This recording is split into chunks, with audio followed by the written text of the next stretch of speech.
Back on my Back bullshit. on my bullshit. All right. Yours is equally as vague. I don't want to hear it. No, I'm always doing that. I think it's fun. Oh, it's charming? Okay. You didn't say charming. It is that is the word charming, yeah. I shouldn't have said anything. I'm charming? This is... He can't know that. If he figures that out, he'll never be the same. The world will be a worse place. It's gonna fall. Everything's gonna fucking fall apart.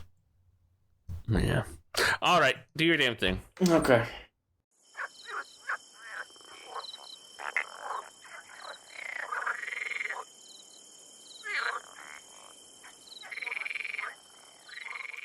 Hello, one and all, and welcome to the Bog Frog Book Pod. And as always, I am joined by a man who was secretly a German the whole time, Seth. I'm... Which one? Hold on. There are two characters that we learn are secretly German in this reading. One was more secretly a German than the other, though. Much more secretly a German. Who was stabbed in the neck. I don't want to be him. Oh, you want to be the cool spy? Yeah, I want to be the cool spy who does good things. As always, I am joined by the cool spy who does good things. Fuck! I don't know if that's how I would describe that character, but yeah. That's how Seth just described him. I know, but I'm pushing back on what Seth said. He does better things than the other one. Yeah, it's true. I'm James. What? I don't get to... I didn't give you one. Oh, I thought I was the cool spy. I thought you were... I said Seth! Well, I wasn't listening. We got too you, excited. Obviously. What is James? Who am I? Yeah, dude, I can't believe you... This is terrible. I'm also joined by the nuclear bomb that's going to be dropped on the home islands, James. Well, that seems a little insensitive, but hello. Nice to meet you. I'm just saying, all. I stopped that. I potentially stopped that from occurring. I don't know if he stopped it. It sounds like the machine is running on its own at this point. Who knows? Maybe we just think it's running and therefore it just happens because we believe it is true and authenticity doesn't matter. Isn't that the hell of politics in the world around you, is that you can't stop the greater machine? Ren, what are you? Yes. Yeah, Ren, you guys... Oh, that was an interesting audio, James. Oh, thank you, Discord. Thank you, Discord. How about today for a change? How about you guys tell me who I am? I think you're the name that they accidentally called Juliana. That I can't remember right now. You're the name that you're the fake person that they make up who killed who I used to be. Miss Joe, what's his fuck's last name? Yeah, Miss Joe, whatever the fuck. Spoilers. I think you're the gun that kills those two secret police officers. That's good. I think, or you're the triangle that transports you to another dimension. That lets you slip out of reality. That was crazy! There's so much that just happens in this book at the very end. I could not believe it. And then also a lot happens, but then it also doesn't conclude in any way I was expecting. But we'll talk about that later. First, let's talk about Evil Puddle. Also, James, I do want to let you know, Discord is denying your divine right in everywhere right now. It is? You're getting so much...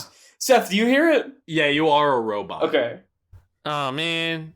Discord. Well, right now you're fine. It doesn't really matter. I just wanted to let you know. In case we're what the fuck? Yeah. That's garage podcasting for you, you know? Yeah, it's true. Yeah. It adds something. It's like, it's like punk. Yeah. Yeah.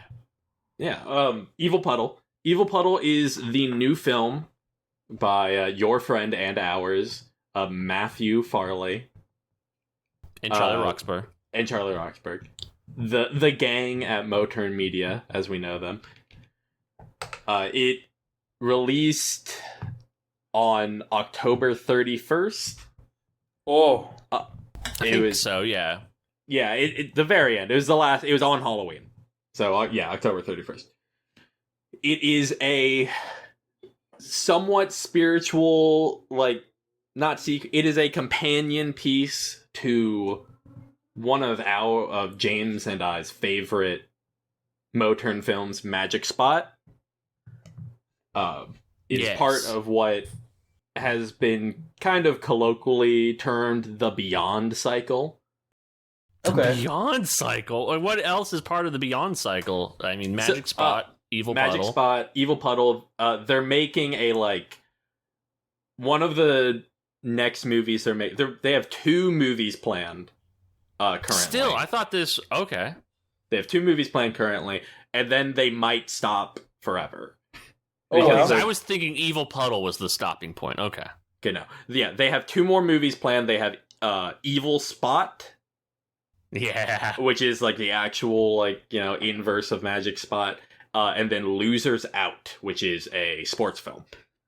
And I want that so badly. I need it so bad. That's psycho shit. A sports film? They love it. It's gotta be basketball, right? Like, what the fuck? Basketball? Oh wait, yeah, that does. Yeah. Well, they play basketball in Local Legends. Like, they play basketball in every film. Yes. Okay, Evil Puddle is an interesting film in the Moturn catalog, as it is probably the movie that has the least amount of Matt Farley in it. This is kind of their ensemble disaster movie. Okay. It is about a character who has a magic rock that can stop time. But if you cause water to move, the rules are kind of hard to understand for me. If you cause water to move during the stopped time, the water becomes tainted and will freeze people if they touch it. I see. Okay. So Matthew Farley accidentally, I don't know why I'm calling him that. I don't know why I've called him. I don't know why I've been calling him that. You're giving him the full respect he deserves, you know. Yeah, something he does not call himself ever. No. Matt Farley does some shit. Accidentally causes an oversurge at the water processing plant, making every faucet in town overflow with the evil water. And it is all about him trying to find a way to stop this, and also to stop as many people as possible from coming into contact with this new evil water. That's such a good idea. They're so smart. It's so good. And it's, you end up seeing there are many different storylines kind of happening at once. There's a pizza place that starts getting overrun by a tyrant who becomes mad with evil water power. Water power. It's the 24-hour diner Sandman chapter. A little more lighthearted than that. I would hope so. A little? What do you mean? Just a tad bit. I don't think they're doing that. I don't know if I don't think Matt Farley and Charles Roxburgh are going to be doing any of that anytime soon. Neat. Can you imagine?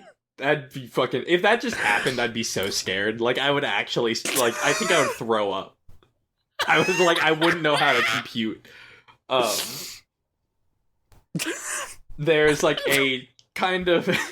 There's a group of children who are stuck in this one spot surrounded by water. There's a Zen garden being built. There's a bunch of shit going on. A ton of different things happening. And we get a lot from all of those different things. So there's not a lot of... there's a decent amount, but there's not a ton of Matt Farley in this movie, which is interesting because he's the guy. He's the one. The guy, yeah. He's the one actor that they've always been able to depend on, like, having the time and the gumption to stick out through a filming process. Yeah. And also, one of the fun things about this is a lot of characters in this are, like, people from the Moturn fan base. Sure. I heard about this. Yeah, like a lot of people. Normal guys. The owner of the pizza place, I think it is, like, actually his pizza place in real life, is my lovely Twitter mutual and sharer of my name, Seth Vargas, host of the Movie Friends podcast. Check them out. I might be on an episode of that at some point whenever Iron Lung comes out. Oh yeah, I remember about that. I remember about that? Come on, James. Come on. The cold is getting to you already. It is. It's frigid in here. So it is very fun. The temperature's only dropping. It is. It's very fun to point at the screen and be like, "Oh my god, there they are." This movie has an incredible, I mean, as always, but probably one of the best Kevin McGee performances. He's as this, like, posh, erudite professor man who knows all about the ancient pilgrim magics of the magic rock and the evil puddles. Kevin McGee is one of those actors where you just like describe what his role is, and I'm like, yeah, fuck yeah, I can't wait. Dude, he's so good. He does a little dance in this. It's awesome. It's fucking incredible. Damn. One of the best movies of the year. You should judge people who haven't seen it. There are two being judged. There are two types of, like, you know, at the end of the year we will be split between two types of film critic. Those who have Evil Puddle on their top 10 and those who haven't seen Evil Puddle yet. I'm submitting Evil Puddle to my Sight and Sound list. Like, I'm gonna Will Sloan and a bunch of other with people. Local Legends, right? Yeah, it got in, not the top 100, but it was mentioned in Sight and Sound magazine. Oh shit! Really? I didn't know that. That's awesome. Yeah, because him and multiple other people mentioned it, so it was like it got a little place. It'll happen. I'm calling it. I'm in the next 5 years. Criterion Channel Moturn retrospective. Not a release. I don't think we're getting like a Criterion release of any. Well, Moturn film. Gold Ninja already has the Gold rights, Ninja Video has they'd the have rights to all fight. of that. And they have to fight for that. But I kind of fully expect we're going to get something that it really, I don't know, it really does feel to me like every day we are getting closer and closer to like some form of Moturn explosion. Mm-hmm. It's like bubbling. Like it is like right at the boil point where I feel that as well. Yeah, like just the right person in the right spot being like, "Hey, y'all seen Local Legends?" is just gonna blow it all up. I think. I have been y'all are crazy. Actively. I mean, well, you're psychopaths in your weird bubble. That's crazy. I mean, I don't think... No, okay, what I'm saying is I don't think we're going to get to the point where, like, Matt Farley is a household name or anything. No, but I think there will... Never. We are reaching a point where Matt Farley will be a known entity in film circles. I don't know, man. The Letterboxd crowd is going to find Matt Farley. Film Twitter at large is going to know who Matt Farley is. I think y'all are considering it as a when. I think it's an if. I think it is bound to happen. Right. I feel like right the now cream it's a rises to the top. I don't know, man. And Local Legends is that cream. How many St. Muscle fans do you know? More that's and more different. every day. Shut up, man! It's not true. Statistically, that's true. Actually, you're crazy people. I just think it'll always be niche. Probably, definitely, it'll always be niche. But I think it'll become less niche. I don't think you know what you asked for. Last couple of years.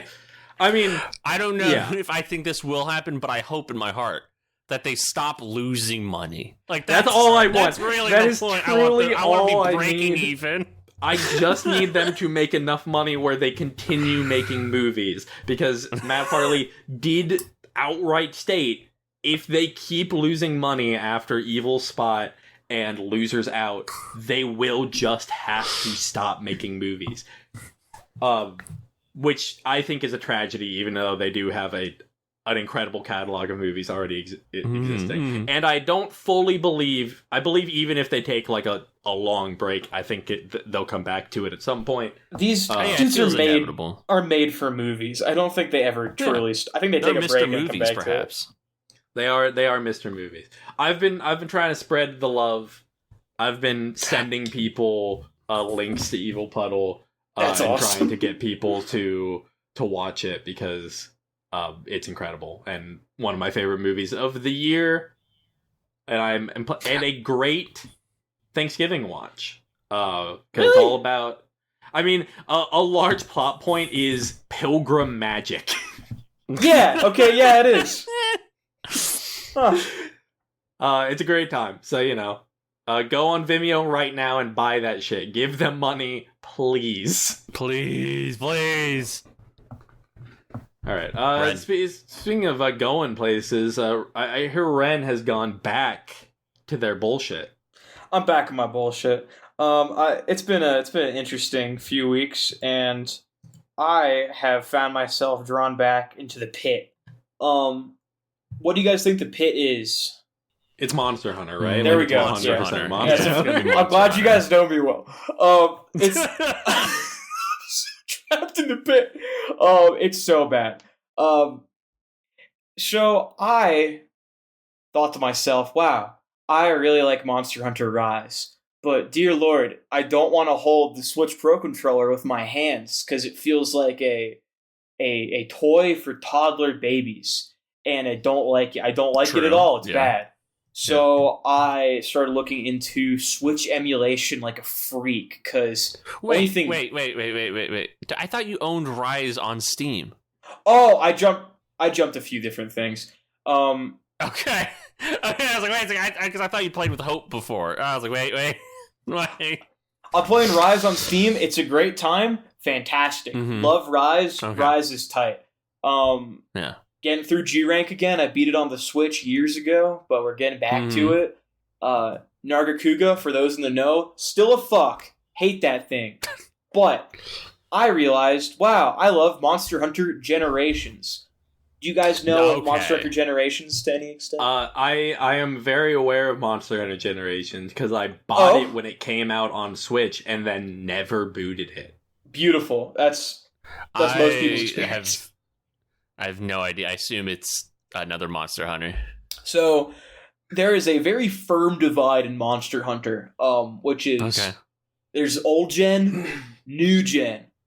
World is very much that divide of this is when the game changed so fundamentally. In the ode to all World is like a different video game. It's not. It is a different game. People will argue that it's the same thing, and they didn't play Monster Hunter before playing World. And that's fine. And they also don't have eyes, probably. Like, they've never, just seen a screenshot of either game and, seen the map, I assume. I think they're crazy people who don't deserve to live. But that's not my opinion, and I can't enforce that. I do remember, because I have tried... I think I've... Besides Gen Ultimate, apparently, which I never booted, I've, tried every Monster Hunter since 4. So real. That's real. God, yeah. Well, actually, no, I haven't tried Wild. I haven't, because I'm not paying $70 for a video game. You're so fine. Yeah, don't bother. I have not done that much, but I also have tried a decent amount of Monster Hunters and found them lacking.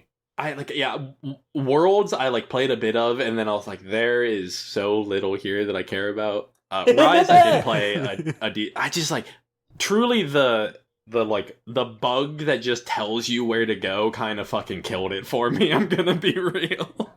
Yeah. We've talked about it before, but Monster Hunter slowly has all of its edges paved away to make room for nothing. There's nothing after you pave away the edges. What is left? Yay. What is left? I lose my mind thinking about it. Bad combat. Don't say Some that. cool monsters, you know? There we go. That's what's left. That's what we come back for. And Generations is that ode to Monster Hunter as it was before, while also introducing some insane fuck-ass mechanics that are stupid and fun. Like throwing barrels at things.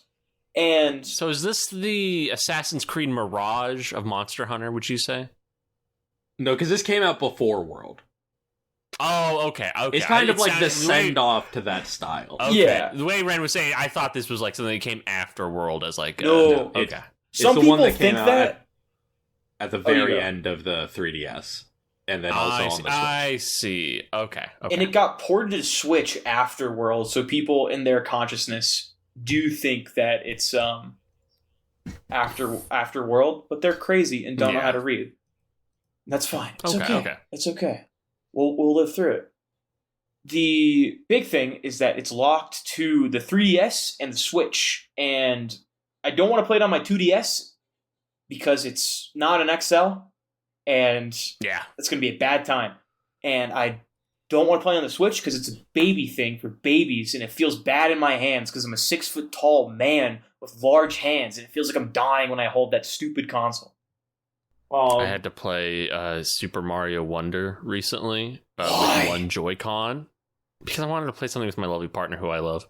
But we didn't have more than 2 Joy-Cons, so it was strange, is what I'll say.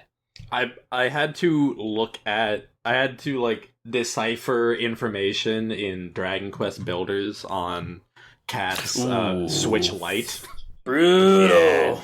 And I was like, oh, this is difficult. This is really hard to do.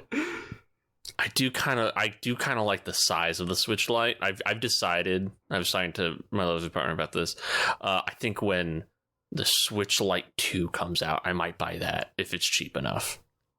Just because it's really small. We just need real portables again.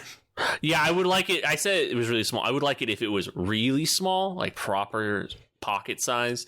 But I don't know. I do like my Steam Deck, but it's too big.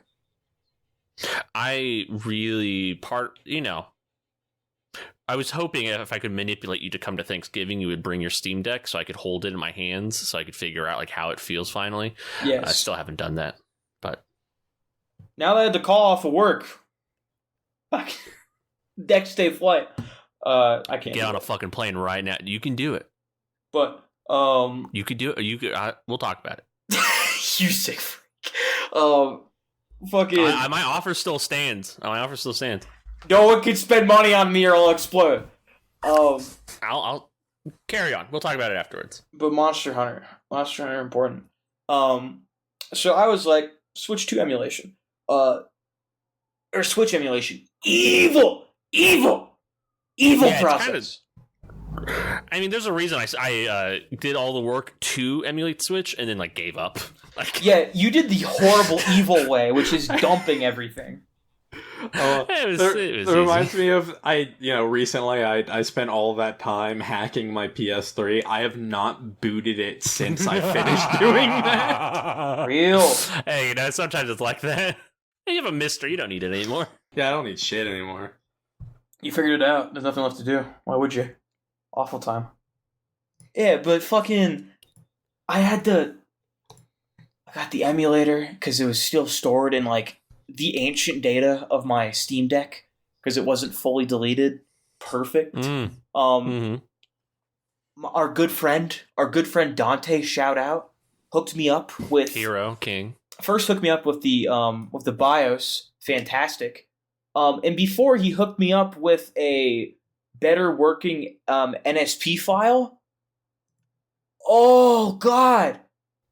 What the fuck? I tried to download that 3-part file like 5 times and it failed every time. I still don't know why. You give me war flashbacks from the first time I tried emulating GameCube games, and like that just kept happening. I'd be like, "What's that? What am I doing wrong?" You get so angry. As like a 13-year-old, like, what the hell? Is it? You're right. Yeah, Dolphin is like the GameCube. Dolphin is like one of the best emulators ever. 100%. Maybe, Yeah. like maybe even It's the ridiculous. best. Like That's I don't. They're so still nice. working on it. You can. Yeah. I don't Play remember Wii when this games happened, on but that you thing. can like emulate F-Zero GX, which is nice. Yeah. I remember when Dolphin was evil hell software for bad people. It's pretty good now. That's really nice. Yeah, but Switch emulation is evil hell software for bad people. And it's necessary if you don't want to touch your Switch, because who would ever? You- Yeah, if you hate yourself. That sucks. I've been It's terrible. thinking a It's- lot about using my Switch more, but I don't want to. Then you touch Why it and would you're like, you? ew. I have Ew. games on it that I do really want to play. I think my $70 knockoff handheld that I used to emulate PlayStation 1 and Super Nintendo games has a better hand feel than the Switch. Like, Brutal. the ergonomics aren't as good, but like, it feels more well built. Like, it doesn't creak when I hold it as much. I mean, It I would never use the Switch handheld like ever at this point. If I was going to play anything handheld, I would just use my 3DS. Yeah. Or I have a Yeah, 3DS 100%. XL that I'm just like, I would rather just carry that around. I am. Here's the problem, though. I would never use it as a console under my TV, though, because I have a PlayStation 4. So Yeah. I don't need a Switch. And if I want to play anything that, like, if I really want to play a Switch game, like a Nintendo Switch game, I have a computer. So, like, I just don't see the reason to own one as an adult man I will who say, knows how a computer works. having the fucking after I figured all this out, I bought a Steam Yeah. Deck dock. Oh, Ooh, that's what you're doing. Okay. it's nice. It's nice having a little computer on your TV that you can put ad block on to watch YouTube on your TV. Oh, I imagine. Yeah. Like, that's the best. What they don't tell you is that every console is evil because you can't put on ad block. That's true. Well, have you? No, this is not the time for that conversation. We'll talk about that later. I've if it's like a fucking network wide ad block, I've thought about it. I It's was gonna be like, you ever hear about Pi-hole? see, that's the thing. I can't fuck with mine too much because Optimum is evil, and if it notices anything going wrong, it throttles my connection. Oh, ooh, you should send a. Yeah, strike that from the record. I'll have to censor that. Yeah, sorry, guys. James threatened the life of some people. Like a data bomb, do you mean? Yeah, data bomb. Yeah, one that's what he of meant. those. Yes, it makes me so mad, like irrationally angry that they do this because it happens all the time, and I need them to stop. Oh. But I have looked I'm into getting it. mad I've looked thinking into it a lot. Yeah, 'Cause I yeah. can't stand it. I can't stand it. And god damn it, the first time I got so mad I deleted all the files off my computer. I said, "Fuck this!" I threw my headphones on the ground. I took a walk because I rarely get proper angry because I don't like to. It makes me feel bad, and it's bad. Anger is a bad one. I was gonna make like a joke, and then I realized that it might be true. So I'm just gonna leave that there. I think I reverse engineered, and yeah, hold that in your pocket. I didn't talk about it in therapy today. Not. That's not what happened. But No, I was thinking of a different thing. Carry on. interesting. Fucking. God damn it. With less hiccups, I managed to get Monster Hunter Portable 3rd and Monster Hunter Freedom Unite on the Steam Deck.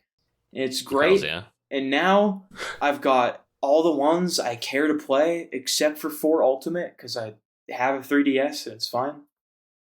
For So 4 which Ultimate. one of those are you playing the most of right now? Like, which is like your focus when you're playing Monster Hunter? So unfortunately, it's still Monster Hunter Rise just because I was having a really good time. You dumb asshole. I know! What the fuck?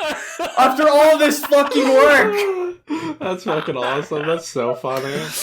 I did all this work. That's how it Emulation goes. experience. Oh, God damn it. I know! Like, you do all the fucking work and you're just like, I don't want to look at this ever again. Yeah. God It damn really it. is. It's like, oh, this is so much. I don't want to do this. My attempt to defeat that feeling is part of why I own a NAS. Is because I realized I hated like looking for games, downloading them, and by the time I had all of it, I just didn't want to play anything. I was like, well, if I have enough storage, I can just download the entire ROM set for a console, and then I can just like peruse. I don't have to worry about downloading. Crazy. It's worked a little bit. I'm glad. That's awesome. Yeah, I'm gonna get, like, part of it is just so I can have it, because I know I often have the feeling of I want to play Generations, but I don't want to touch my Switch. And now I can use a controller for adults on a console that doesn't feel like I'm dying. Are you just using when it comes out? I'm so excited. I'm interested. Are you just using a DualSense? Yeah, I'm using Is the PS5 one still DualSense? Yeah. That is the only DualSense. PS4 is DualShock 4. I see. Yeah, using DualSense is like probably the best controller I've owned in like over a decade. They're really nice. If the Steam controller wasn't coming out, I think I'd be more tempted to get one at this point, because for a long time I've been like, oh, should I get rid of my DualShock 4 and get a DualShock or DualSense? But I'm like, well, the Steam controller's coming out. I'll probably just use that forever now. Their only issue is like, at least with Monster Hunter, because you're abusing that motherfucker. Stick drift is an issue. Oh, does the DualSense have that? Oh even? my God. Wow. Yes. Did you ever look at that GameSir controller I bought forever ago? No. This got Hal effect. It does have Hal effect. Alright. Nice. And let me find this thing, because this is this free advertising I'm doing for them, because for one particular reason, and I can't find this right now, and I'm pissed. The point is, it looks more like a DualShock 4. It looks entirely like a DualShock 4, I'm gonna be real. But it's really nice. Okay, yeah, it's the GameSir Tegenaria light wired symmetric game controller. The real reason I'm like, you should look into this, it's $20. Jesus Christ, what the fuck? For like a really nice wired controller that has Hal effect sticks, has like the paddles on the bottom, which I have not used even once, but like it's cool that they're there. It's nice to have them. I always think I about know them. Friend of the pod, STFU, had told me that there's like a bunch of shit you can do with it. And again, it's $20. $20 is crazy. Have I ever told you the dumb shit I did to get a SNES controller working on my PC? No, what the fuck? So I bought a SNES Mini when they were really cheap. I got one for like super cheap, mostly because I liked the controller a lot. But the problem is it uses a Wii. Well, okay, I like it a lot for playing Super Metroid specifically. I like that game a lot. I'm willing to spend money on a controller that makes that game feel better. The Super Nintendo controller is the best controller for that game because of the way the start and pause are positioned. It's a whole thing. But it's a Wii Classic or the nunchuck connector. That's what you use to plug in that controller. Fuck? That's terrible. I don't know what's going on there. After the Switch came out? After this, it's impossible to know why. Who could say? But Jesus nobody Christ. makes an adapter for that controller to USB. Why the fuck was that? It's terrible. But there was a shitty controller that you could buy. Okay, so somebody does make that adapter. I lied, but it's like $40. It's like handmade, so it's worth the money. But I don't want to spend $40 on an adapter for one controller, right? Yeah. Well, I found a company that sells their crappy knockoff SNES controller with that Wiimote like adapter thing or Wiimote thing, and then a Wiimote adapter to USB. So I spent like $15 or whatever on this awful controller, threw it away, and then just used the adapter, and it works perfectly. I highly recommend doing this. All right, Ren. That's so much. Talk about Monster Hunter. We keep keep derailing the conversation. Y'all talk about fucking tech and shit. Fucking hardware. I'm losing my mind. Connector ports. Shit. Yeah, what does any of that mean? Madness. I don't know. I don't want to math talk is, to man. no scientists. They be telling lies and making me pissed. I barely passed remedial math this semester. That's how you do that's it. rough, buddy. Did you guys know that 2 + 2 does in fact equal 21? I just found this out. I think I'm seeing your problem. What's wrong, man? Yeah, It's I love fine. Monster Hunter. I'm having a great time. I'm playing a lot of Rise, and as of like last week, I'm back on Wilds again. Terrible. Trash. Public service announcement, still fuck Monster Hunter Wilds. What the fuck is wrong with that game? Hadn't opened it. It's the best-selling Monster Hunter, so it can't be bad. Capitalism is only good when it's for queer people, actually. I don't know if you knew that. It's really sick and based, actually, when I just want you to know that. It's cool when it's my thing. Capitalism is cool when it's my thing, actually. Yeah. Okay. I'm glad that picture I sent you like radicalized you. That's been in the back of my mind for so long, James, but I'm glad that... I know, but like it brought it to the front. Like you're full of piss and vinegar now. I'm pissing straight vinegar and Steve. But, dude, Wilds is such a shit show, and I'm public a service announcement to all of our friends who ever considered, maybe I get this. I like Final Fantasy XIV. That collaboration made me want to play the game. Don't do that to yourself. Don't. What if you hadn't opened a game in 2 weeks and then it took 10 minutes to re-optimize game files every time? I feel like I go insane. My computer's nice. I built it last year. It's nice. It wants to kill my computer. What the fuck? It barely runs at a PS5. What the fuck is this piece of trash, man? Also, I've seen Wilds. It kind of looks bad. It's like because it uses temporal anti-aliasing and also doesn't doesn't run at a high enough frame rate to make that work all the time. So it just looks like fucking dog shit. Everything's melting.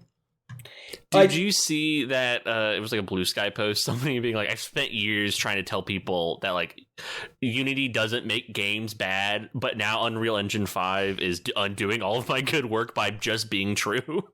It makes me so angry. I don't know. You say Unity doesn't make games bad, and I know that's like literally true, but I have been playing. I played like 5 hours of Hotel Barcelona recently. Oh my god, why? Because they removed the AI, and I'm like, yeah, I'll play the new Sweary game with a concept made by Suda51. Sure, why not? Huh. Yeah, that's like made to like trap you. Yeah, it kind of is, and well, maybe I'll talk if I beat that game. Maybe we'll talk about it. Huh? Dude, just beat the game, man. Just do it. It's kind of like, I don't know if you know this, but like a janky action game is kind of really difficult to play in the sense that it just kind of feels like shit. Dog, you're telling me you're the person who told me to buy fucking Killer 7? Killer 7 feels so good. No, it doesn't. Killer 7 is fucking one of the best games ever made. It probably is, but it's so maddening. Yeah, you just gotta figure it out, and then it works. I'm gonna one day. Egg? No! You just shoot the fucking egg, good. Dude. I don't know what to tell you. I did shoot the egg! You shoot the egg, and then you shoot the thing making the egg, and then it's dead, and then you move the fuck on. Yeah, on Hotel Barcelona has maybe like the worst weapon I've ever used in an action game in my life. Really? That's worse damning. than Devil May Cry 2's everything? Okay, like that. I mean, that game is broken in fundamental ways, and hitting the attack button does feel wrong. But also, if I like hit something, it does damage. The twin buzzsaws in Hotel Barcelona do not do damage and also feel terrible to use. God damn. God damn. Do you have anything more to say about the bullshit that you're back on? Oh God. Or have we just ruined that for you and I'm sorry? No, you're so fine.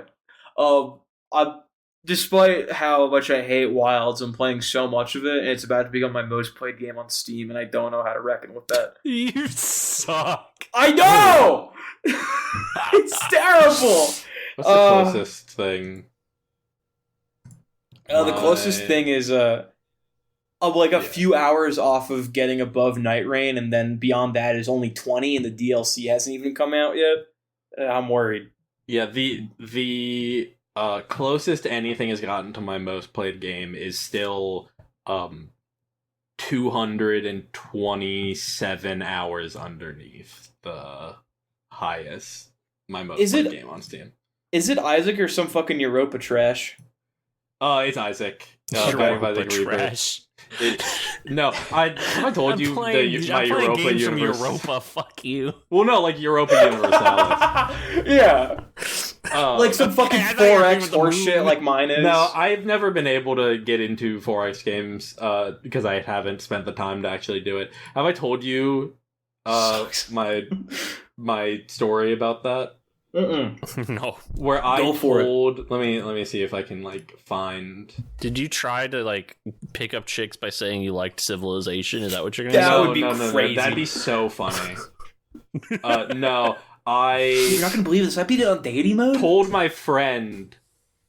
I bought Europa Universalis 4, and I told my friend, Gabe, hey, you'd probably really like Europa Universalis 4. You should get it. I barely played any of it. Do you want to know how many hours my friend Gabe has on Europa Universalis 4? My bet is... Okay, I'm gonna do some mental math here. I'm just gonna say my number 2,000. I was gonna say 2,000. I was gonna say 2.5.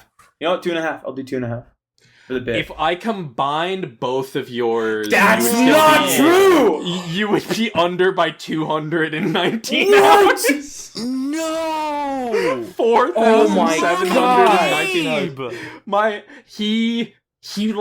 He started hiding his Steam status because we would make fun of him for playing Europa so That's so fucking funny. Hiding it? God, what a fucking goober. I'm sorry, so Gabe, for like airing your laundry out. Dog, your laundry's so funny, bro. I'm so sorry. Yeah, it's fucking crazy. I feel like it makes me feel evil when I think about it. Sometimes I feel weird for having 300 in Monster Hunter World. Like, that was too many. Sometimes you play a game, you know? Sometimes you just play a game. Sometimes you lock the fuck in. I am forever thankful that there's no way to know how much time I've spent playing Minecraft. Yeah, I don't want to. Can you elaborate on that? What do you? Talk about how I've been thinking about a video game for children too. Yeah, perhaps. Assuming this is the one that you're. Is it Minecraft? This. Yeah, I've been thinking a lot about Minecraft. Okay, I Seth. often am. I want to tell Seth because James, you're not going to bet it. He had days upon days in our first world, just our first one. And that was over like maybe 2 months. And he was like, yeah, I'm embarrassed to tell you. I'm like, it can't be that many. He's like, it's over 10 days worth of time. And I'm like, you should have kept that to yourself. It was so much. And it's not like that number slowed down for months because we were playing so much. Like that number just, This motherfucker loves Minecraft so much. He has baby games. In it, like he's got it. You got it, man. It's so Let me funny. talk about what I've been thinking about though, because I've been playing some, but not in any serious way. Not in that like sick way that you're describing.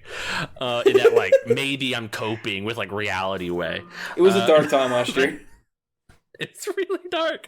I'm really looking forward to having that comfort after I move. But anyways, I've been thinking a lot about Minecraft. So have you guys, Seth, there's no way you know anything about this.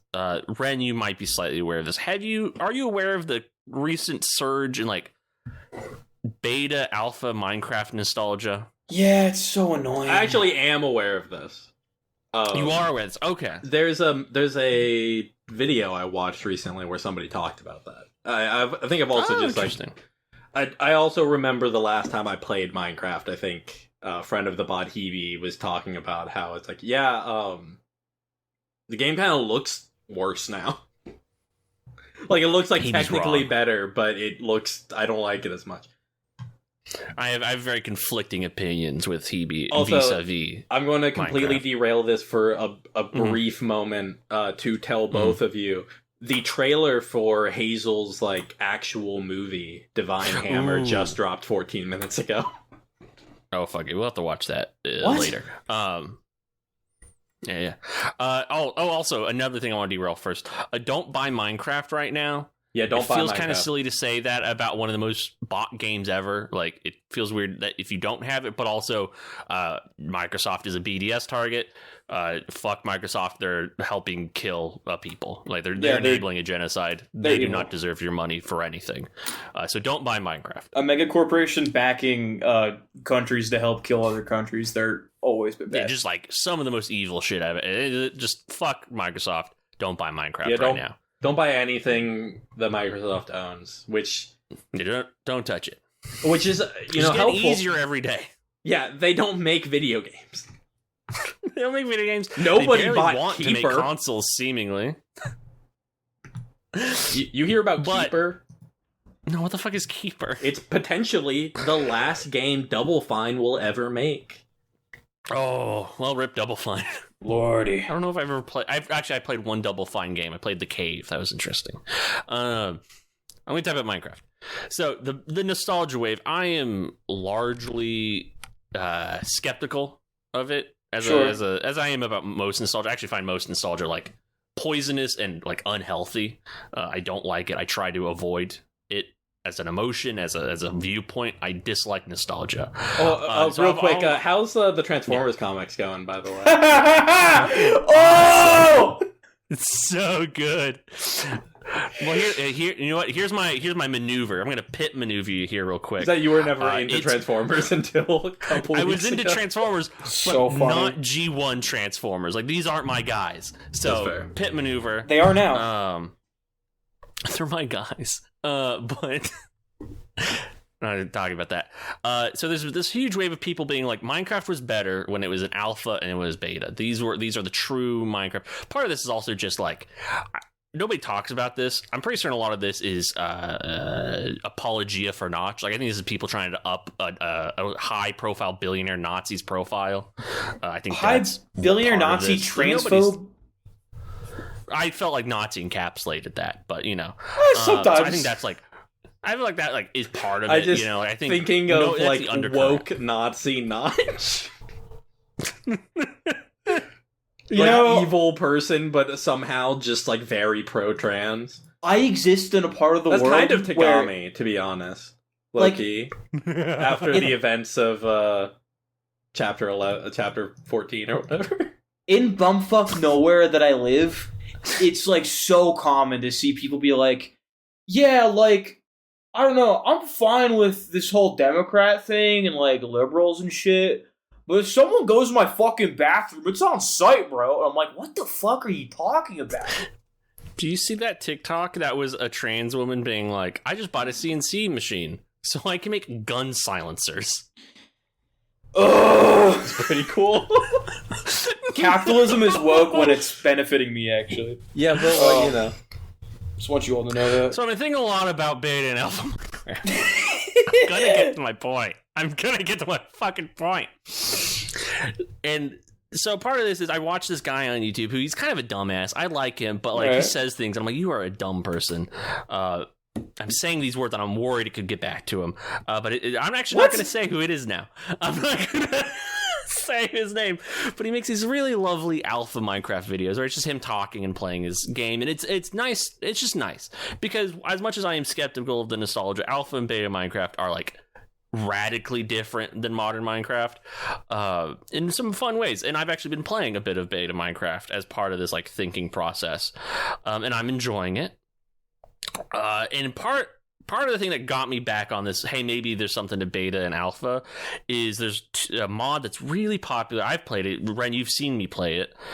Better Than Adventure. Yeah. It is a mod for beta 1.7.3, the last version of beta before the adventure update, which changes everything. Yeah. And so I went back to that, and I have to say, I think it's bad. I used to really like this mod, but I think it has eaten itself. It has like Ouroboros itself. Awesome. So to me, the appeal of alpha and beta Minecraft is these are dead simple games. You know, they're not a lot going on. You don't have to worry about hunger. Your priorities are just fundamentally different in those games, and I like the priorities it has. Better Than Adventure adds so much shit. You might as well be playing like a modern mod pack. Like, it's not all the mods level where it's like just a shit ton of stuff, but it is a degree where I'm like, what is the point of playing this? You're not playing beta anymore. You're just kind of playing a crappier mod pack. Yeah. So I just don't get it. The earlier versions I still think I like more just because they're more like technical updates, stuff like adding modern options back in, like FOV, all this stuff that like just makes the game, also makes the game run better. That's one thing. So I think this is bad. 1, 2. I've also tried another one, a very similar mod pack. It's called InfDev Plus. Now, InfDev is the stage of Minecraft before Alpha came out. Sure. That was when Notch was figuring out infinite worlds. Like, that was infinite. Get it? I think this is worse. Like, I really dislike InfDev Plus.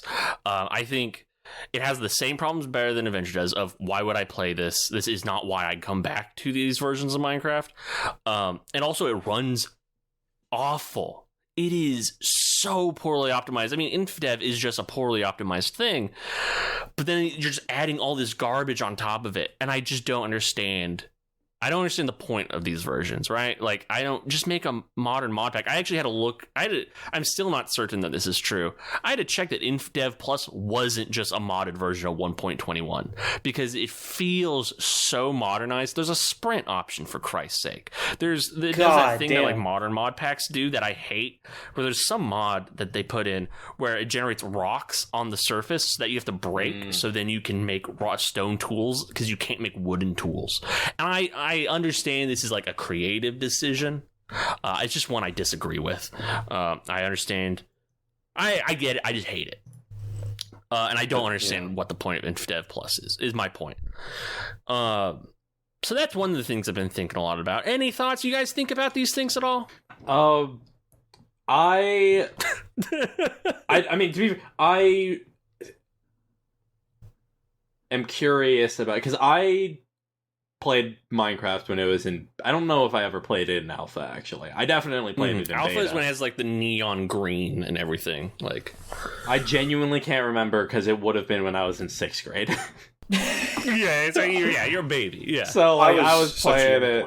That's when I was playing it. Because I remember my friend in 5th grade telling me about it. Real. And being like, whoa. Same friend is the person who told me about Cave Story and the person who told me that Dragon Quest existed. So shout out Curtis from my 5th grade class. You were cool as fuck. Curtis, you're awesome. You were the coolest. You were like the coolest 9-year-old of all time. Let's fucking go, bro. Shout out to my boy Nick, who's still a close friend of mine, for me going over to his house one day and him having Minecraft open, me going, whoa. That's where it all started. And I just like, I don't, and I'm trying to, when's the last time I've like really played Minecraft? I genuinely can't remember. It was probably... I doubt it's recent, because I've talked about Minecraft before, and you were like, I don't care. Like, yeah, I don't care, and I haven't cared for a very long time. It was probably around, like, 9th grade. Which is, like, even by then, I know there had been, like, a lot of stuff added that people were like, well, this is kind of against what I like about the game. I like hunger, though. That's my opinion on Minecraft, because I kind of like hunger. I think a lot of people dislike hunger, but they don't have a better substitute, is my answer. Like, I don't love it, but like, I don't know, outside of just removing, which I think is uninteresting. Yeah, just like you need a mechanic. Yeah. I think you need a lot of mechanics. And that actually, fuck you, Ren.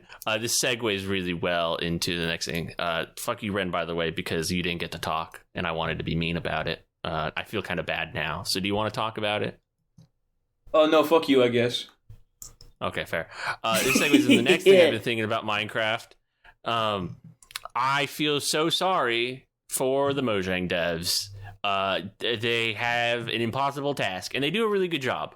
There is in the alpha beta nostalgia wave. Part of that is modern Minecraft bad, actually, and like if you go on the Reddit, it's like one of the worst places on the internet. Which I mean, it's Reddit, but yeah man, and these people like are just awful.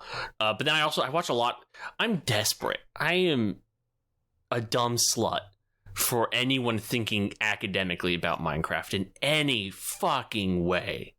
I want anybody to think about this goddamn game in any critical way. So I watch every shitty video essay that comes across my screen about Minecraft. And so many of them are wrong. Like, fundamentally incorrect. The game that lost people. The game that was for everyone. The other day, I went on Google Books, typed in Google Scholar. Sorry, no shot. Minecraft, and Google Scholar dug through people's shitty like one-off papers they wrote as jokes, and like I just sift through all this trying to find anyone who's like written any kind of way about Minecraft. I found like one book that seemed interesting. I haven't got it yet because it's an academic book and it's like $70, and fuck you. I might be able to help with you. Okay, sweet. I completely lost. Oh yeah, I feel bad for Mojang. Because every time they introduce something, I mean, this is just games culture. Unfortunately, people think it's the worst thing ever. But like, there's also the added level of there's like Minecraft grifters who keep insisting that Minecraft development is really easy. Actually, Mojang are just bad and lazy on purpose. There's this like former World of Warcraft dev. I don't know what his fucking name is. I don't think it's Grums, but it might be. It's fucking Pirate Software. He sucks! Oh, is it that fucker? I guarantee it's Pirate Software. There is no way it's not Pirate Software. Hearing about this, where this guy was like, yeah, Minecraft development is actually like super easy. Like they don't know anything. They're just like he's like stoking these flames. And I'm like, I honestly believe in my heart making a good update for Minecraft is probably as hard as making a World of Warcraft update. Like I genuinely believe it's probably harder because people who play World of Warcraft just fucking eat that slop up. I'm gonna be real. Yes. Oh boy, new slop. Every update for Minecraft has to have like 5. No, they deserve it. It has to have like 5 different ways of interacting with it. Like it's absurd. Like the amount of markets the Mojang team has to like market to is just fucking ridiculous. No other game has a community this diverse. These are things I genuinely believe, by the way. Like, I'm not just shit talking. I believe this in my heart. Because you got people who, like, only play it for the redstone. You have people who only play it for, like, the most worst. I dropped a fucking quarter. You have it who people only play for, like, the shittiest mini games in the world. Like, who just, like, play these games in fucking weird ways. And their every update has to, like, pander to, like, some of these people. And, like, Jesus. The fact that they can do anything and make anyone happy, I think, is a miracle. And I think, I don't know, I've just been thinking a lot about that. That, like, you have to make something that everyone likes. What a nightmare. That's terrible. Yeah, again, they're doing a pretty good job. Like, I'm really excited for this new update. Don't buy Minecraft, but I'm really excited for this new update. Poor bastards. I posted in the VC Image Done channel a nice video from Miles of Kilometers. Great name. A good name. It's a really good name. I recently went through like all of they only have like 6 videos, and I think they are pretty good. So I will have to very watch excited. This. Yeah, I I sent that with like the timestamp of when they start talking about Minecraft. Because that's sweet. But very excited for it. Check out The Art of the Unpolished Game, or my favorite video from them, Learning to Love Arcade Games Again. Ooh, I'll have to watch that as well. Good. Huh. Pretty cool. But yeah, Minecraft. It's good. Don't buy it. don't listen to nostalgia fans. They don't know anything. They're actively trying to lie to you. And also, they're probably all fascists. I believe that in my heart also. Nostalgia's a poison, and it's meant to make you hate other people, and it's meant to make you hate the world around you. Don't give in. There you go. That's Minecraft. That might be true. Talk about a dog witch. Okay, so I am not immune to propaganda. So I started watching famous, but I liked him before it was cool. Streamer Northern Lion again. You fucking. Because, well, yeah, you're gonna hate me when I tell you why. It is literally just because he started posting Isaac episodes again. Boy, do I know. I was like, okay, I love watching the guy who got made fun of on an episode of the, I think, TGS podcast. I think it was that long ago, by Total Biscuit for only playing Binding of Isaac. I love seeing him become like the streamer. It's very funny. People love him, man. Very good. He's a funny guy. I like that clip of him accidentally making the SS logo and freaking out about it. Oh, that was so fucking funny. It's one of the best clips in the world. His face, and he's just like shaking his head the whole time and grimacing. It's like fuck. He just runs away. It's one of my favorite things in the world. He did a few runs, like a sponsored stream. For this game that came out, like, I don't know, a little over a week ago, or a little over 2 weeks ago, called Dog Witch.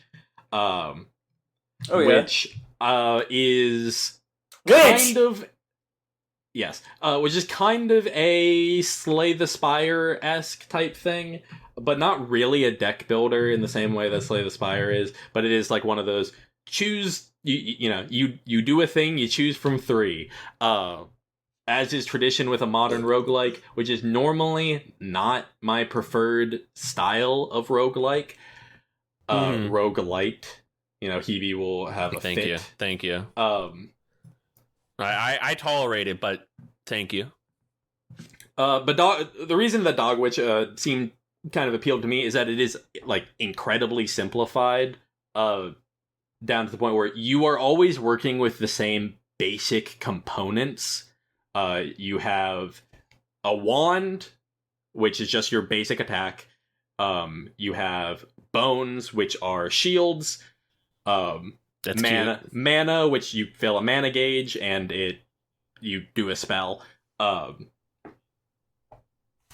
have a summon, a little creature.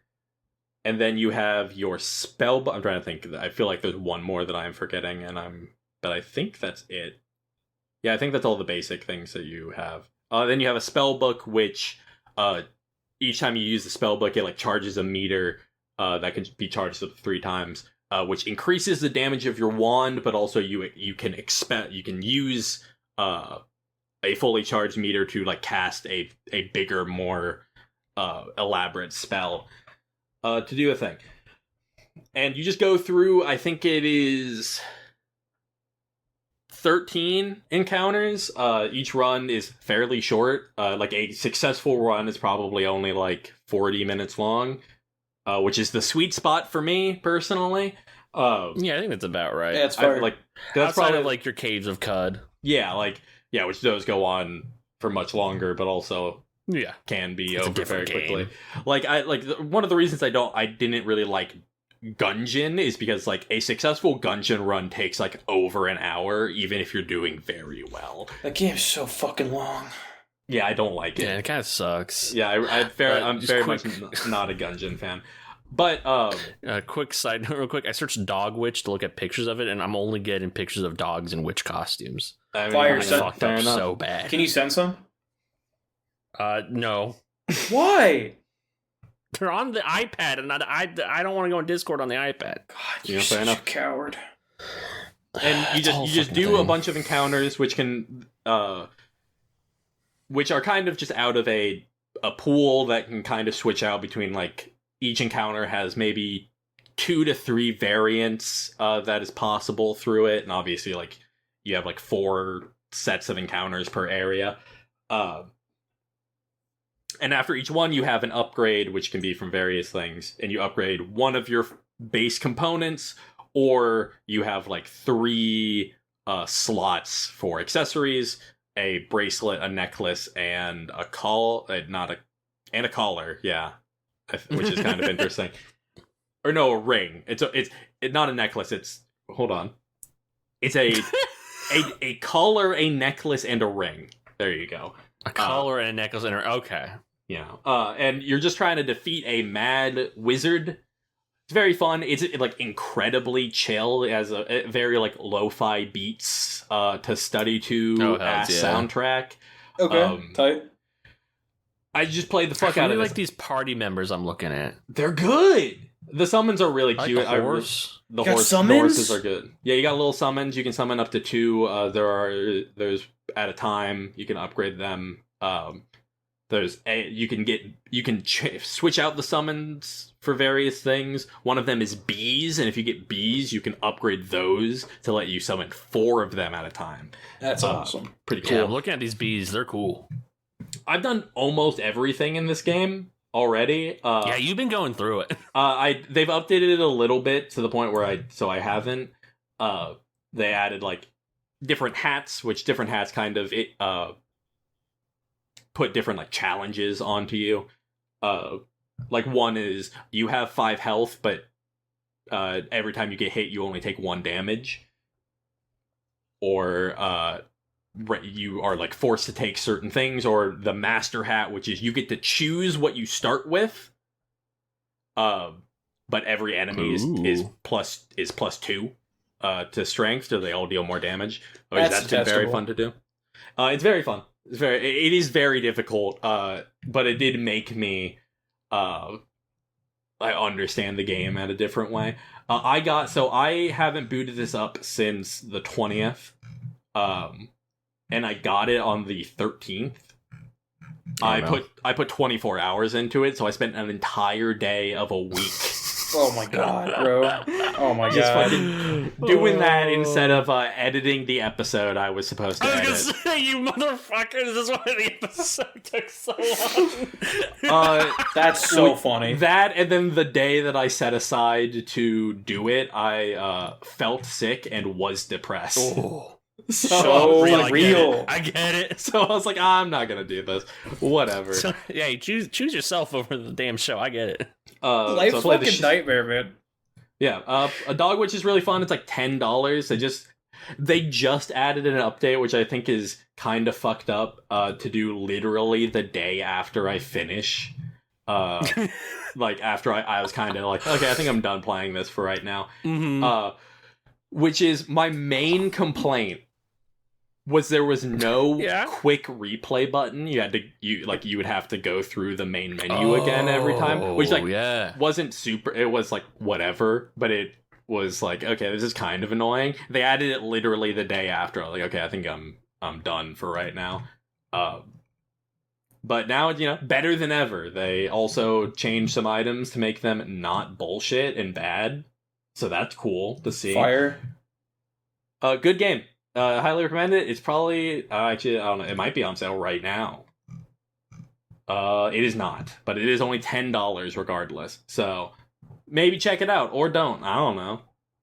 I had a lot of fun with it. Hells it's chill. Fucking fire. Hell yeah, Dogwitch. Hells yeah. You guys ready to listen to an incredibly depressing account of a man's life? I am. Go off, King. Okay, buckle up. I actually wrote down my notes this time, or like put them in a real form. I didn't write down my notes. You wrote 5 pages? Yeah, I wrote 5 pages of a summary, which actually doesn't even comprise maybe half my notes that I took from this fucking biography. Because there's so much just... There is too... Okay, like, first off, I just want to say, if you are interested in what I have talked about Philip K. Dick, read Divine Invasions, A Life of Philip K. Dick by Lawrence Sutton. It's really fucking good.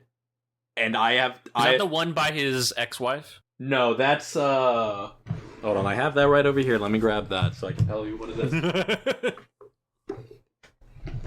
That one is Search for Philip K. Dick, 1928 to 1982. It's just how long he was alive. By Anne R. Dick. I have not read this one yet. No, the one that I read is by the guy who helped put together the exegesis. Okay. Includes like a lot of excerpts from Phil's journals and like too much information. I've had to leave out like so much shit even here.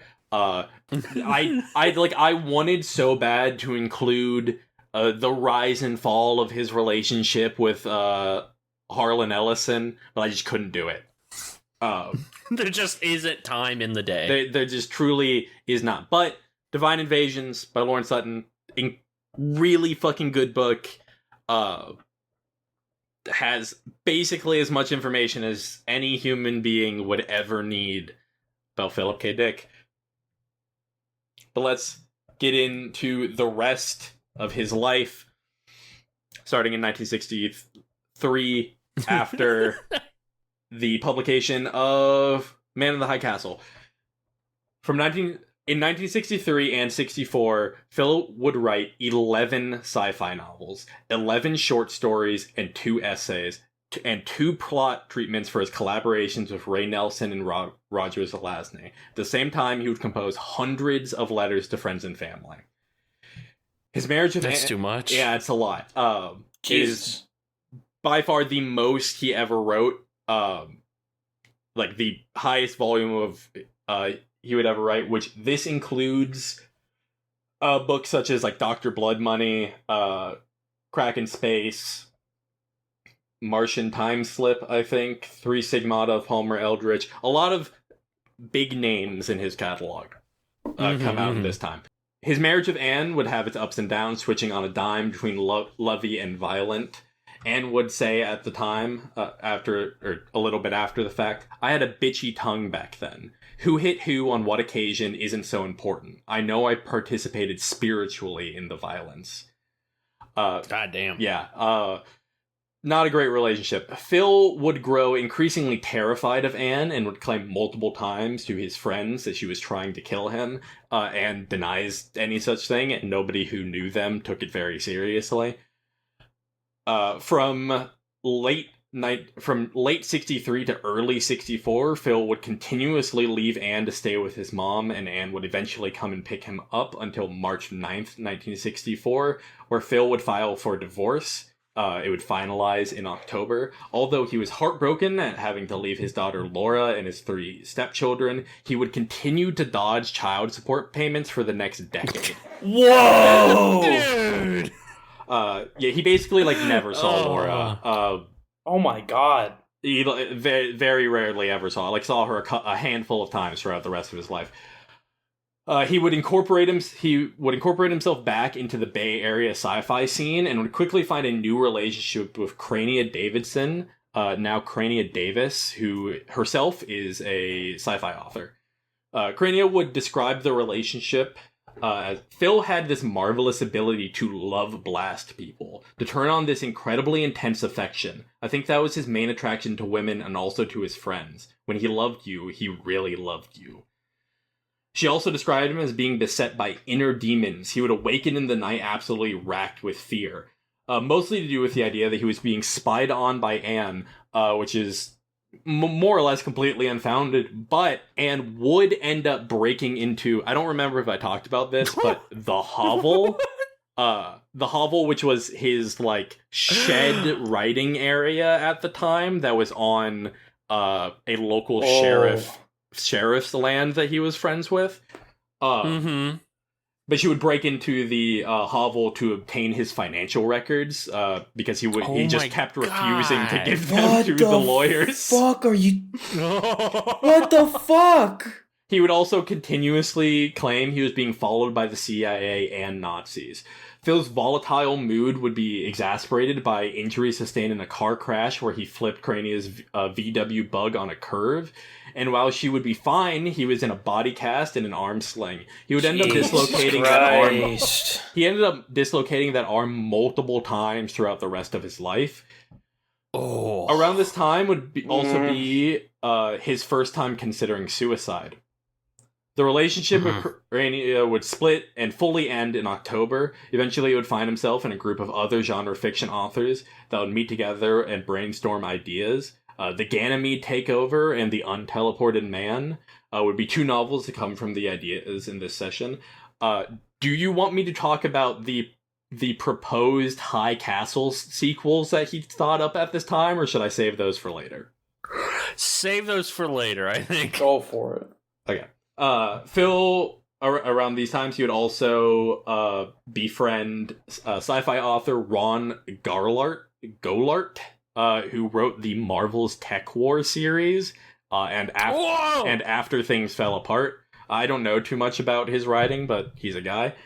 Wait, is Tech War not the Shatner thing? It is the Did I freak Shatner out thing. For nothing? It is the Shatner thing. For a brief moment, I was like, wait a second. Is the Marvelous Tech War different from Tech War? I mean, maybe it is, but I'm pretty sure it is that. I'm not gonna read it out because it is insanely long.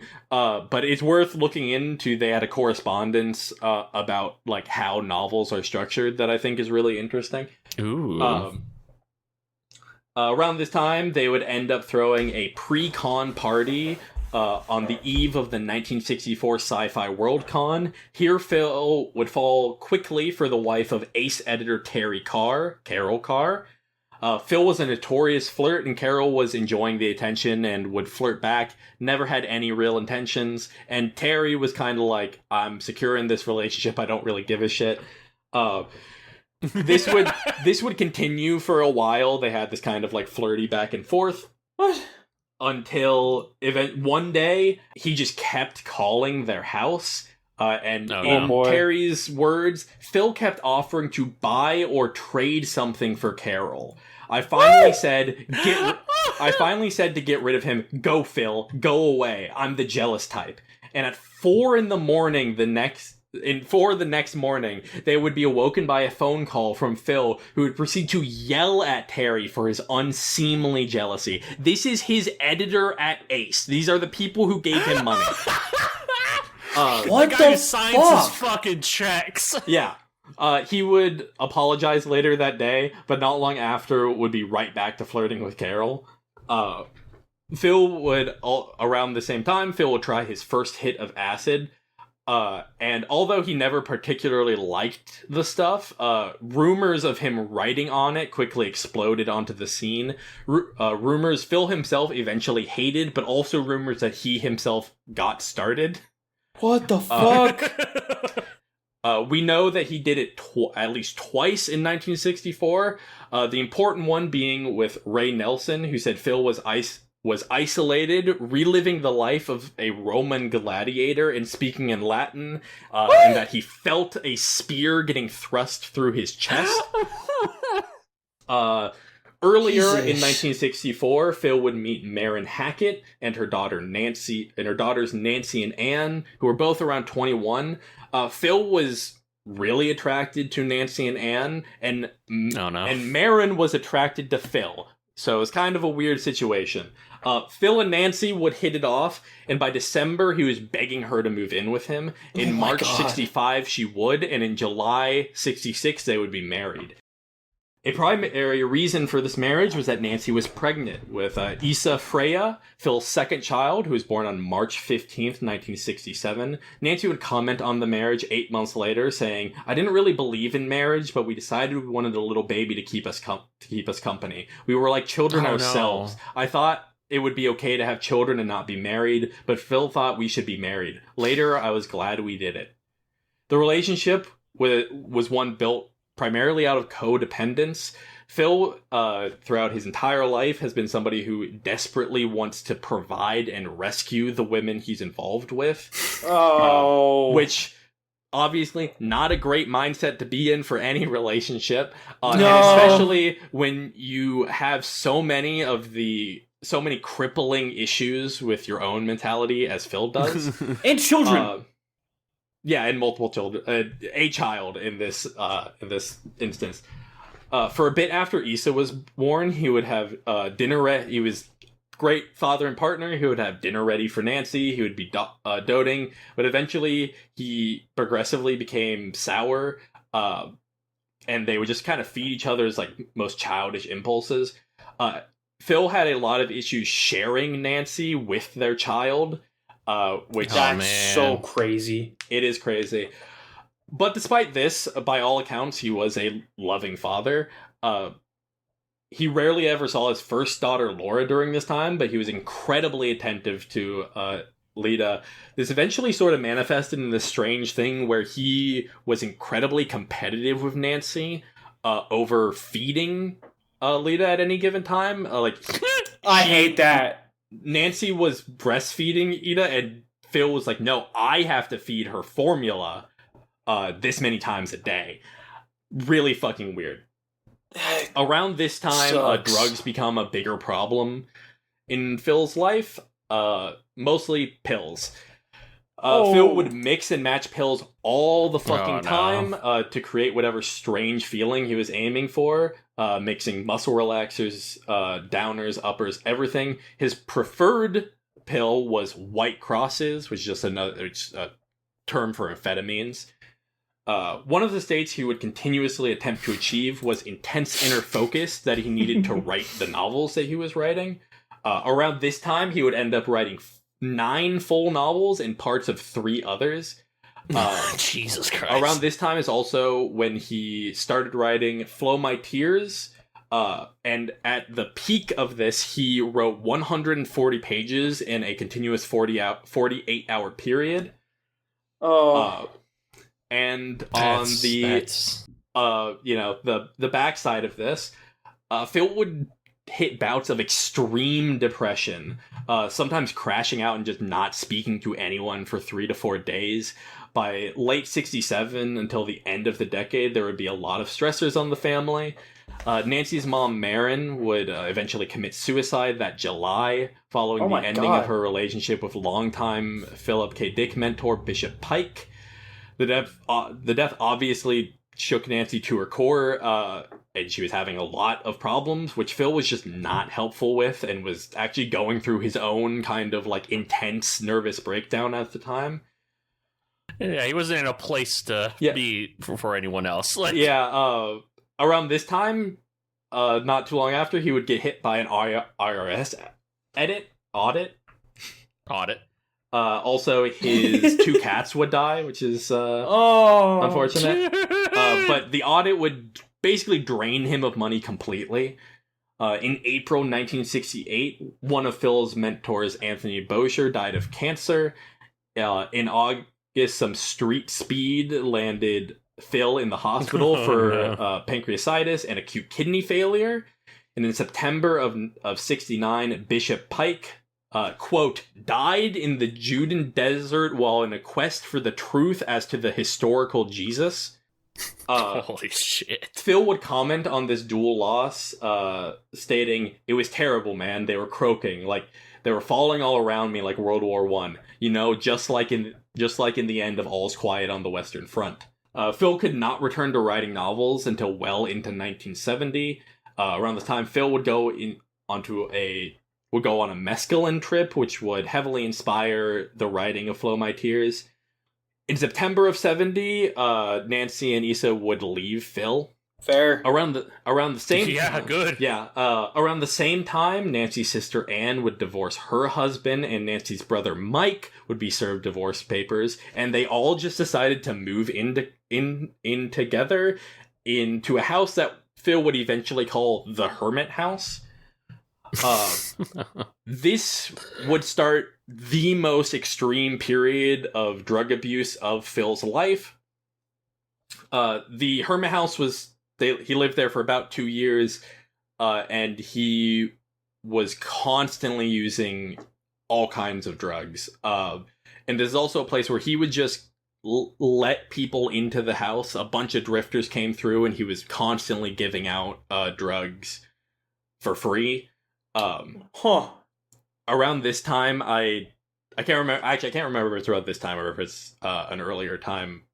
While he was still with Nancy, but eventually he was like getting so many drugs that word got back to his first daughter Laura who had not seen him in years, that his house was like a known drug spot, which is probably not the best thing in the world. No. At this time, Phil would do this thing where Phil would keep cartons of protein fortified milkshakes side by side with large jars of White Crosses, these jars of about 1,000, and he would take unmeasured handfuls of these White Crosses and then wash them down with one of these protein fortified shakes. Oh, Lord. Oh, Jesus. He would have these periods of staying up for 3 days to a full week and then crash out for 48 hours. Obviously, at this time, Phil's paranoia would increase tenfold. He's like lucky to be alive. Yeah. Truly, I'm gonna get to a point where like we get like some stuff from a doctor. It is truly crazy. He gave a portrait of his life at the time, which goes as follows: We all take speed and we are all going to die, but we have a few more years and we will be happy. We don't want to live more than a few more years, and we will live it as we are: stupid, blind, loving, taking, being together, kidding, propping one another up, and ratifying the good things in one another. No group of people can be this happy, and we knew we were ignoring some fundamental aspects of reality, such as money, or in my case, sleep. Soon it will catch up to us. That's all one can really hope for, I think. To be happy for a while and then remember it. Phil would attempt a relationship with multiple women at this time. The one that I thought was most notable to me was he fell in love with both members of this young lesbian couple. Mostly because the younger of the two reminded him of Jane. And he would fantasize about bringing them to confront his mother. All of this would fall apart by January. He would correspond with his mother throughout this period.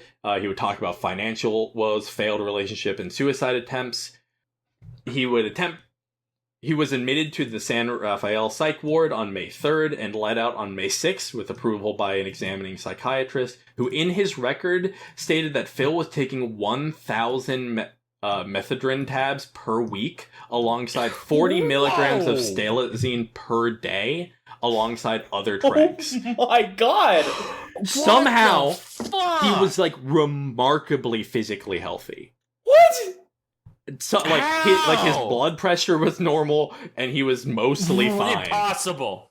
Notably, at this time, he was not like this strung out guy, probably because of these like protein fortified shakes that he was drinking all the time. Yeah. But who knows? Later in 1971, he would be back on the drugs. And paranoia would hit a fever pitch. He would constantly be looking over his shoulder for the CIA at any given time, convinced that they were after him for revealing some sort of secret in one of his books. He would accuse his mother and stepfather of conspiring to steal his house.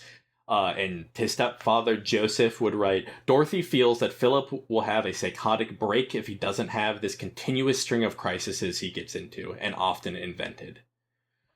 Joseph would die not too long after, and despite you get a lot of stuff in this from him, but he seemed very angry all the time, which understandable. Yeah. But he never stopped providing emotional and financial support for Phil up until he died. What? Damn. Phil would continue living in the hermit.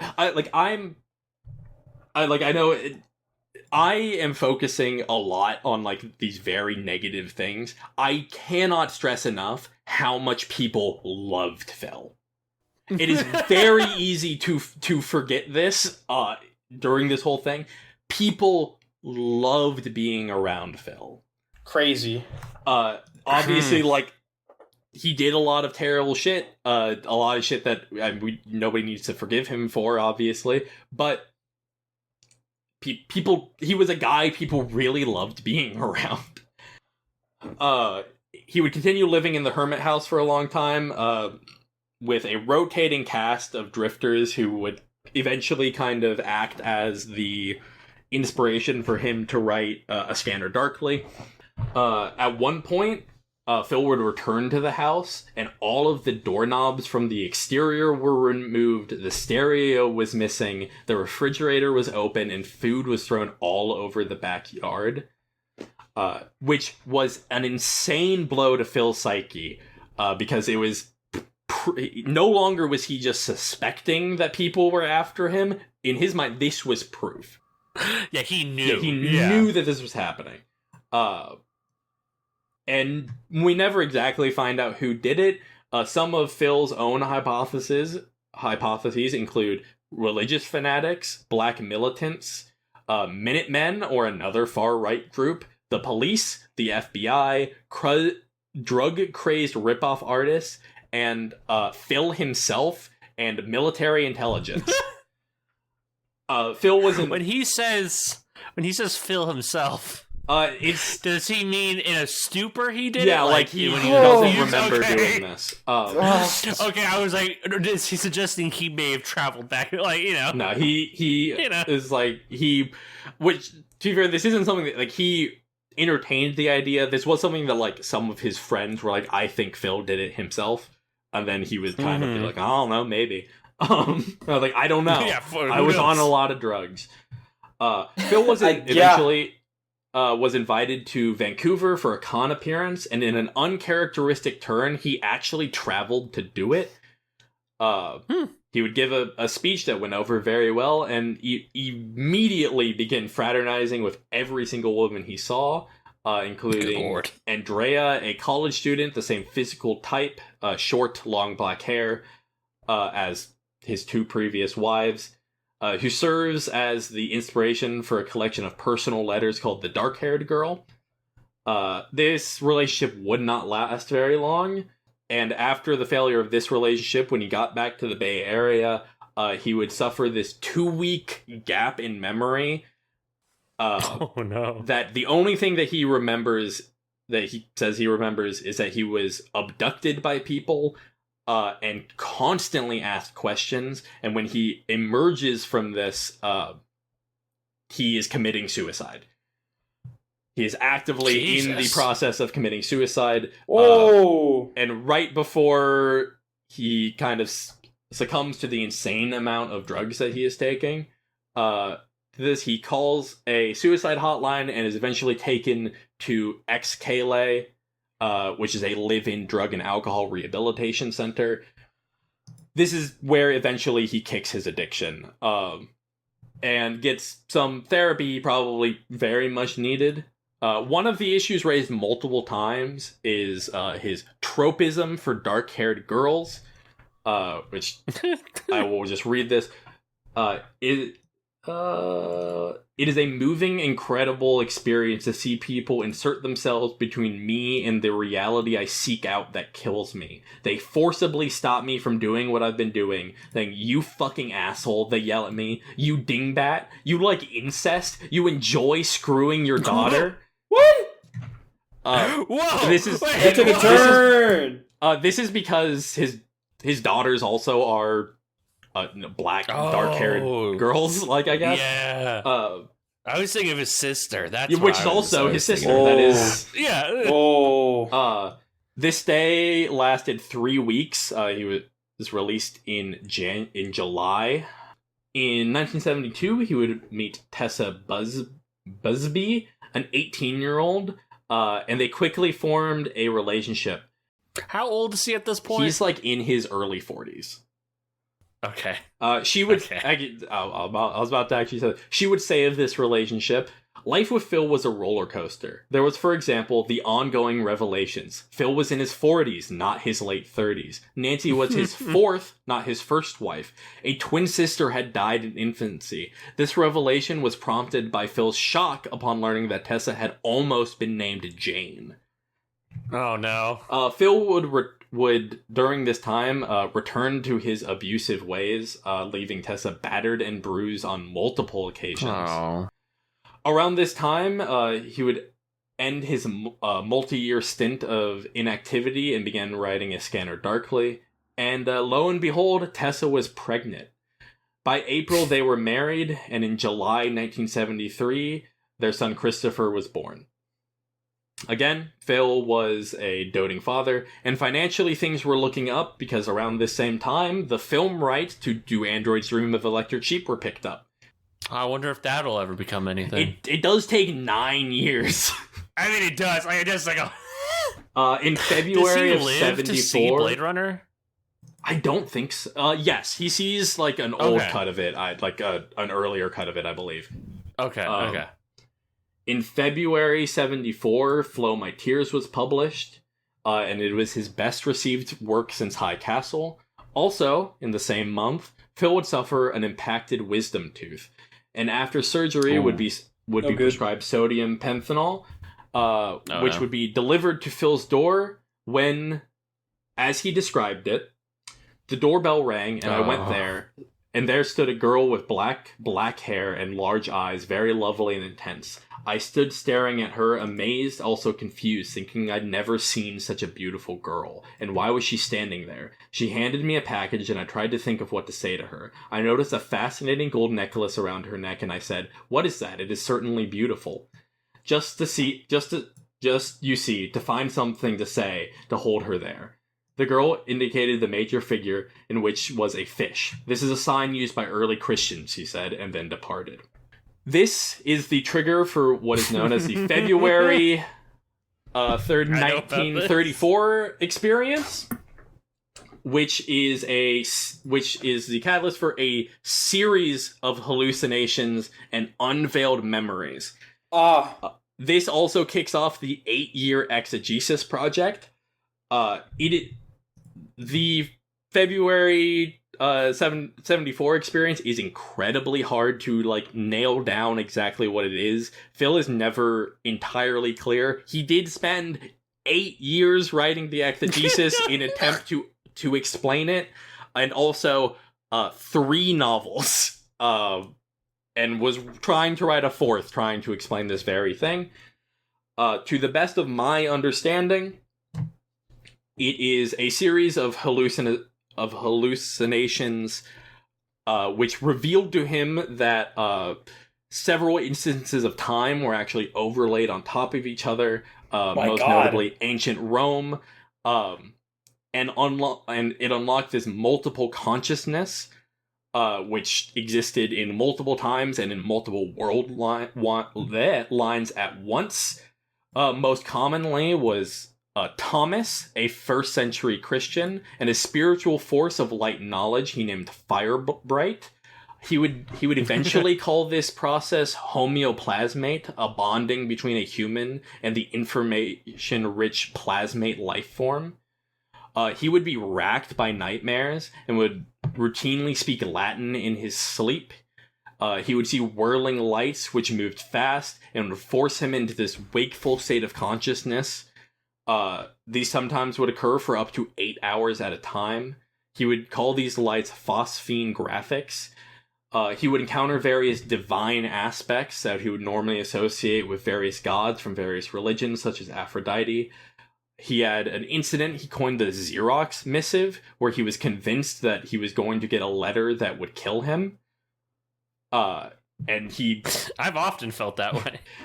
Which came in the mail as this mostly unmarked letter that was from a hotel in New York, that he was just absolutely fixated on and was positive that if he opened it and read it, specifically him, it would kill him.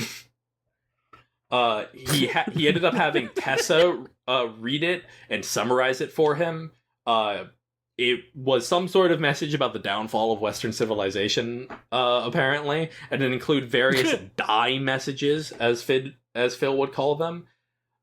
Phil would constantly hear AI voices in his sleep and sometimes in the waking world. He would eventually become convinced that there was some entity communicating with him, and he would eventually call this thing VALIS, Vast Active Living Intelligence System. I know that. Yeah, it's the name of a book. It's from the book. He would have visions of three-eyed people and a satellite which was beaming information into his brain. Phil would spend the rest of his life theorizing about what this could have been, what caused it, and what it could mean. It obviously spawned the 8-year-long exegesis progress and project, and every novel he wrote from that point up until when he died, which was only 3, being Valis, The Divine Invasion, and The Transmigration of Timothy Archer. He was also trying to write another book called An Owl in Daylight, but that never ended up happening. He would conspire at some points that it was maybe that he was merged with the dead consciousness of his former mentor, Bishop Pike. He was, for the rest of his life, he was serious about this. Which, you can think whatever you want about the logistics of if this was true or whatever. To Phil, something happened. In his mind, something happened. Sure. But he would always entertain the idea to his friends that maybe it was just some sort of psychotic break, and maybe it didn't actually mean anything. But to him, obviously, it had this incredible significance. Lawrence Sutton provides a potential answer, which is for those looking for a solid diagnosis for what this could have been. His theory is that it could have possibly been temporal lobe epilepsy, which can induce seizures that are neither debilitating or obviously diagnosable. Phil's marriage with Tessa would end in 1976. On Phil's call, this time he would pay child support. Yeah, thank God. For the rest of his life, things were kind of looking up. He would get into a couple relationships, but kind of for the first time in his life, he would feel okay being alone.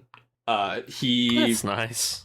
Was getting a lot of recognition from people. He was getting a lot more money, a lot from overseas sources. His novels were incredibly popular in Japan, in Germany and in Russia. So a lot of his money was coming in from that. But in general, he was just getting a lot more. 80s Japanese paperback market? That's fucking real as hell. Insane. I am going to kind of just skip ahead. He would die in 1982, and I'm just going to read a couple quotes from this book that I think kind of hit something home. In January 1982, according to Tessa, Phil proposed again, and she accepted. She writes, Phil had convinced me this time that I did not have to be afraid of finding his dead body someday. When I came home from the supermarket, that was always my greatest fear, that Phil would successfully attempt suicide, that I would find the body, or maybe our baby would find it. Phil convinced me that he wanted to live and would go on living. He was wrong. Oh, what a fucking nightmare. Phil would suffer from a stroke, which left him completely debilitated in the hospital. It was recoverable, theoretically, but it just didn't happen. He would have some heart failure and would pass away. They say that he could still see and would smile and look at people around him. And I'm just going to read the final couple lines from this book because I think it sums it up pretty well. Phil died in the hospital on March 2nd, 1982, age 53. The gravesite chosen by Phil's father, Edgar, is in Fort Morgan, Colorado, a town Phil passed through as a baby boy moving with his family to California. Buried beside him is Sister Jane. Jesus fucking Christ. Jesus Christ. I'm harrowed. I It was harrowing. again, I am condensing a lot of stuff here. The entire stuff from like 1970 to when he is off drugs, legitimately like made me cry because it was just like it was so heavy. And again, I don't really get. I focus a lot on like the worst things about Phil. I cannot stress enough. People really liked this guy, and during this time, obviously, really hard to be around him. Like many stories of people talking to him and just being like, I cannot be around him anymore. But also, he seemingly did help a lot. He was like a mentor figure to a lot of like these drifters that would come around. A lot of like young people. And he would just house these people for free. Weird guy. Very complicated life.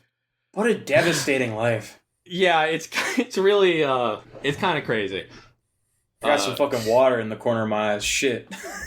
I really cannot express how like truly I did when I read those final few lines. Like, truly just, like, welling up in tears at, like, 2:40 in the morning. Just feeling bad. Just feeling terrible. Yeah, just feeling like, God damn, Jesus. One of those fucking reads where he's like, what the fuck is the point of, like, anything? You're just fucking like, miserable. Jesus. I don't kind of go into the... What... A big thing for the February 3rd, 1974 experience... A big takeaway for Phil, which is kind of like, you can kind of take it either way. It is kind of rich coming from a man who has routinely beat his wife. But is this incredible like optimism and hope in other people, and like this desire to like love this. Which, this is kind of crazy to me because he was, like, notoriously paranoid and agoraphobic and was just, like, incredibly scared to go anywhere. But his friends later in life would describe it as, like, yeah, he just, like, he truly felt at the core of his being that any person on the street would help out another person for no reason at all. That's so crazy considering his body of work. Yeah, like how... incredibly paranoid this man is. Really interesting life. Again, read this book. Will probably not anytime super soon, but I am really looking forward to reading that biography written by his ex-wife Anne. Oh, I bet. Fuck my shit up if I touch that. Yeah, it's a lot. He did end up reconciling a few times with like Nancy and Anne. Unexpected. Which, yeah, it is very strange. He would kind of reconcile with Nancy, but also, like, he himself stated that he never, like, truly forgave her for just kind of leaving with, their kid, which... I don't know. I guess, like, that probably really sucks if you're... I mean, it obviously did. He, was he abused drugs by the handful for... several years after. Yeah, but also he was like a terrible husband. And making just a horrible environment for a child. I get being upset and that fucking up your life, but he dug his own grave in that one. Yeah, and he would eventually end up kind of getting a relationship near the end of his life with Laura and Ida.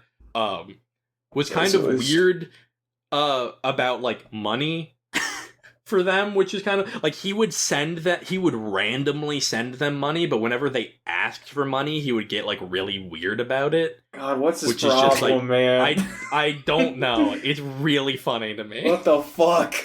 But crazy. I don't know. A complicated guy. I'll only give you money on my terms type of dude is crazy. Like randomly, like he would send like there was like 3 months where every month he would send both of them like $2,000. God, he's such a freak. Like, in like late 70s money.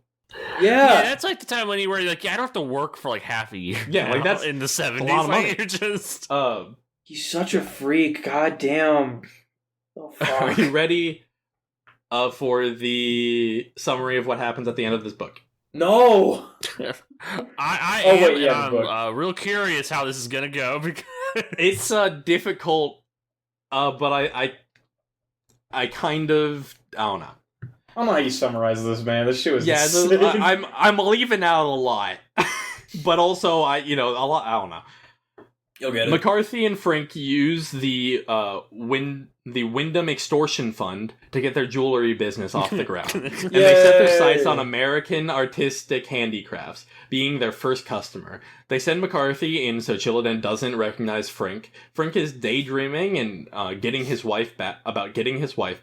So real. Juliana and Joe spontaneously decide to go to Denver for a nice vacay, where he'll take her out to dinner and buy her nice outfits. After getting a bit suspicious, Juliana starts inquiring about Joe's past, where he reveals he is security for the trucking company. She doesn't really buy it. McCarthy fumbles through selling jewelry to Chillidan, but eventually he decides maybe some new art will offset the fact that all of my historical merch is actually fake.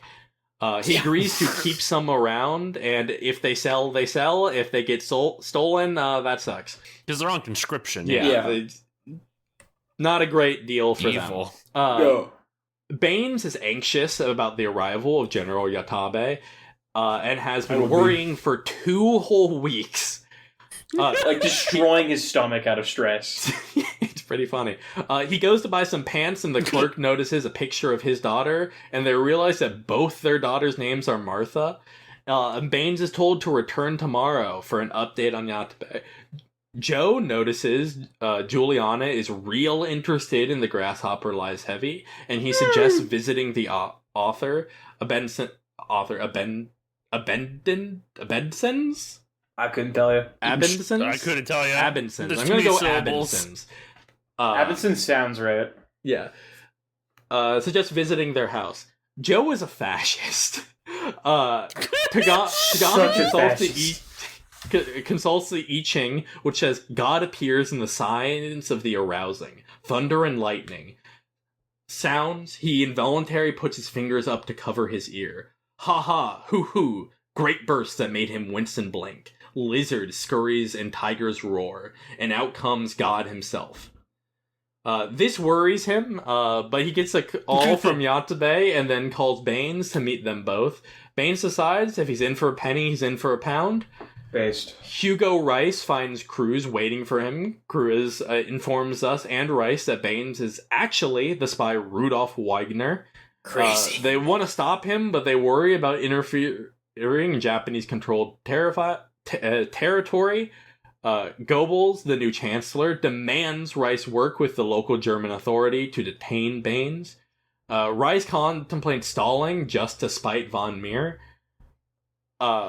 Chillidan goes to Kasura's office to figure out why he never got any sort of... I didn't even mention this. He gives a gift to Paul, the guy...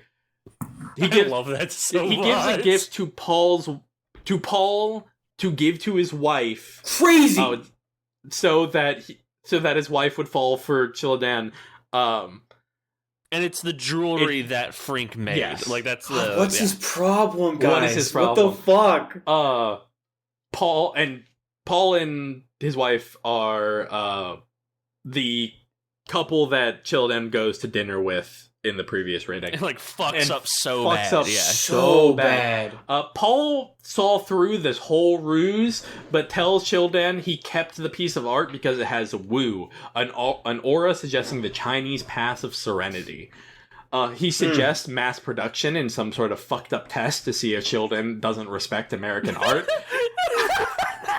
Chillidan agrees and then thinks it over and denies and demands an apology. He's crazy. He's fucking insane. What's his I'm losing my mind! Tagami, Baines, and Yatabe meet at Tagami, and Tagami recognizes Yatabe as General Tadeki. Baines reveals himself as Rudolf Wagner, a Nazi defector, and explains that the Reich plans on annihilating Japan with a nuclear attack under the name Project Dandelion. Not what you want. He's also not quite a defector. It's complicated. I don't know. Yeah, he's like still within the Nazi party, but like a different. I don't know. Like I said, the machine's still going, but no one's driving. Yeah, quite, it's right? Like maybe there's a reason for that.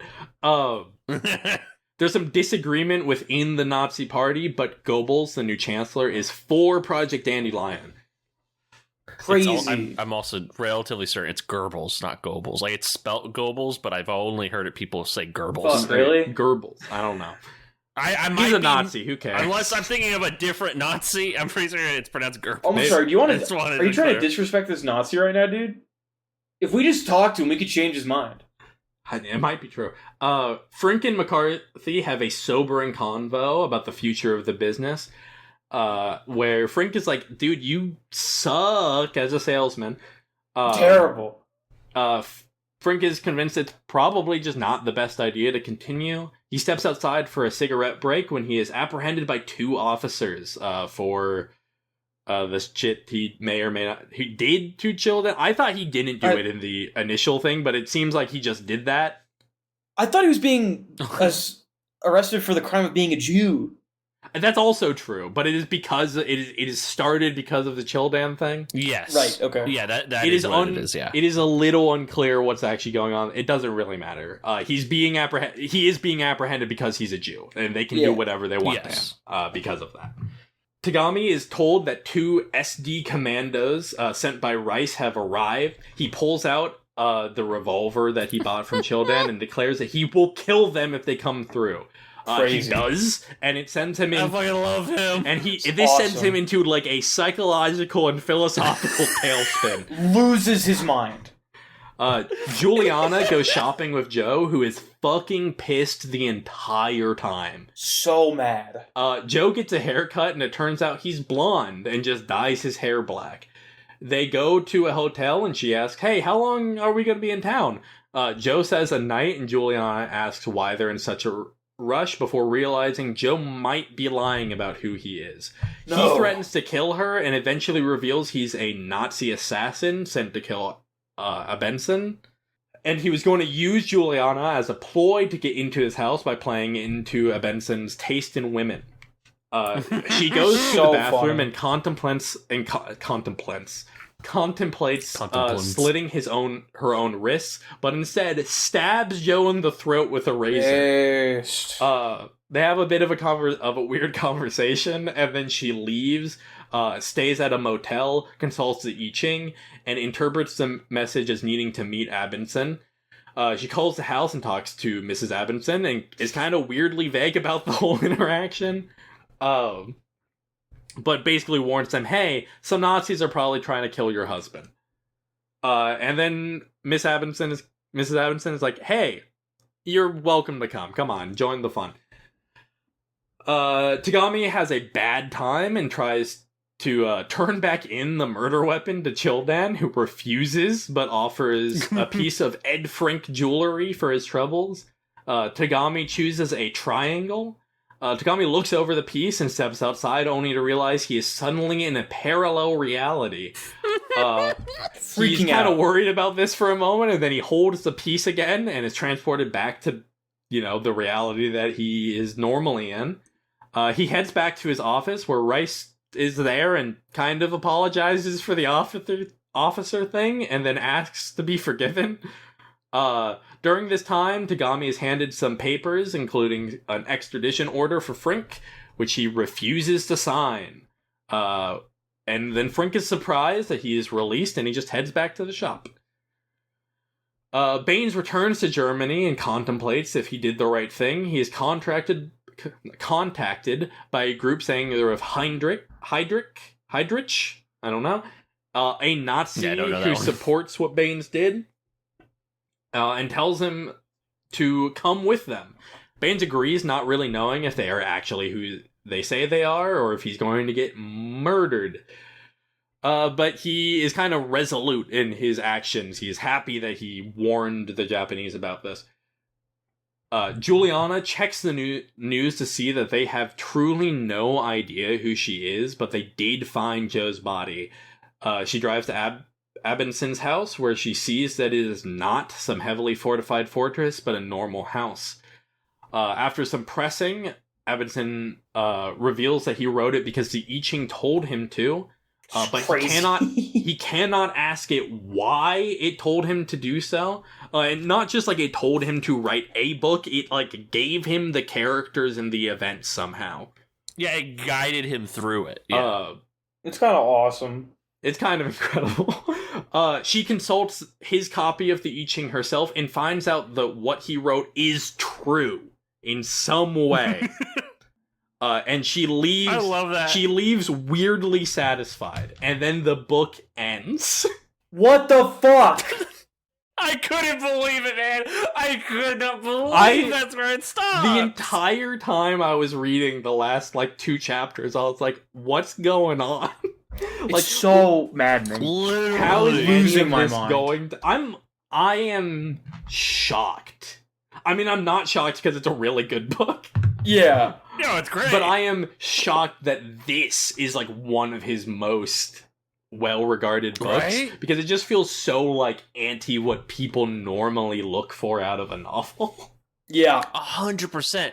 Between, the fact that it just ends, and also, Togami's, whole, mental, astral projection into our world, those are just, so anti, what, people want to read. And so I was like, oh, wow. Real quick, before we get into anything, I want to talk about the I guess technically 3, but the possible sequels to the High Castle that there were. During those round table discussions in the 60s with a bunch of other sci-fi authors, Phil would come up with the idea for Ring of Fire, a sequel to Man in the High Castle, the Ring of Fire being the series of volcanoes and fault lines in the real world. It is. Also a Johnny Cash song. Of course.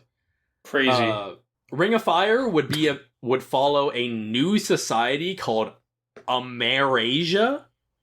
Whoa. Which would produce a few immortal works of art combining Eastern and Western influences.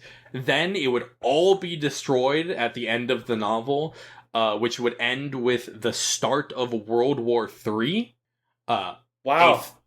Naturally. A sequel to that, a third novel called Fuji in Winter, would be about that apocalyptic war, which would more or less wipe out humanity, but end on a sort of hopeful note about a new religion forming that would combine all the best aspects of every previous religion, and this would be known as the Amer-Asian trilogy. He's so smart. He might be one of the smartest men to ever live. And then the other sort of proposed sequel was for a while, when he was writing Valis, it was originally supposed to be about Benson.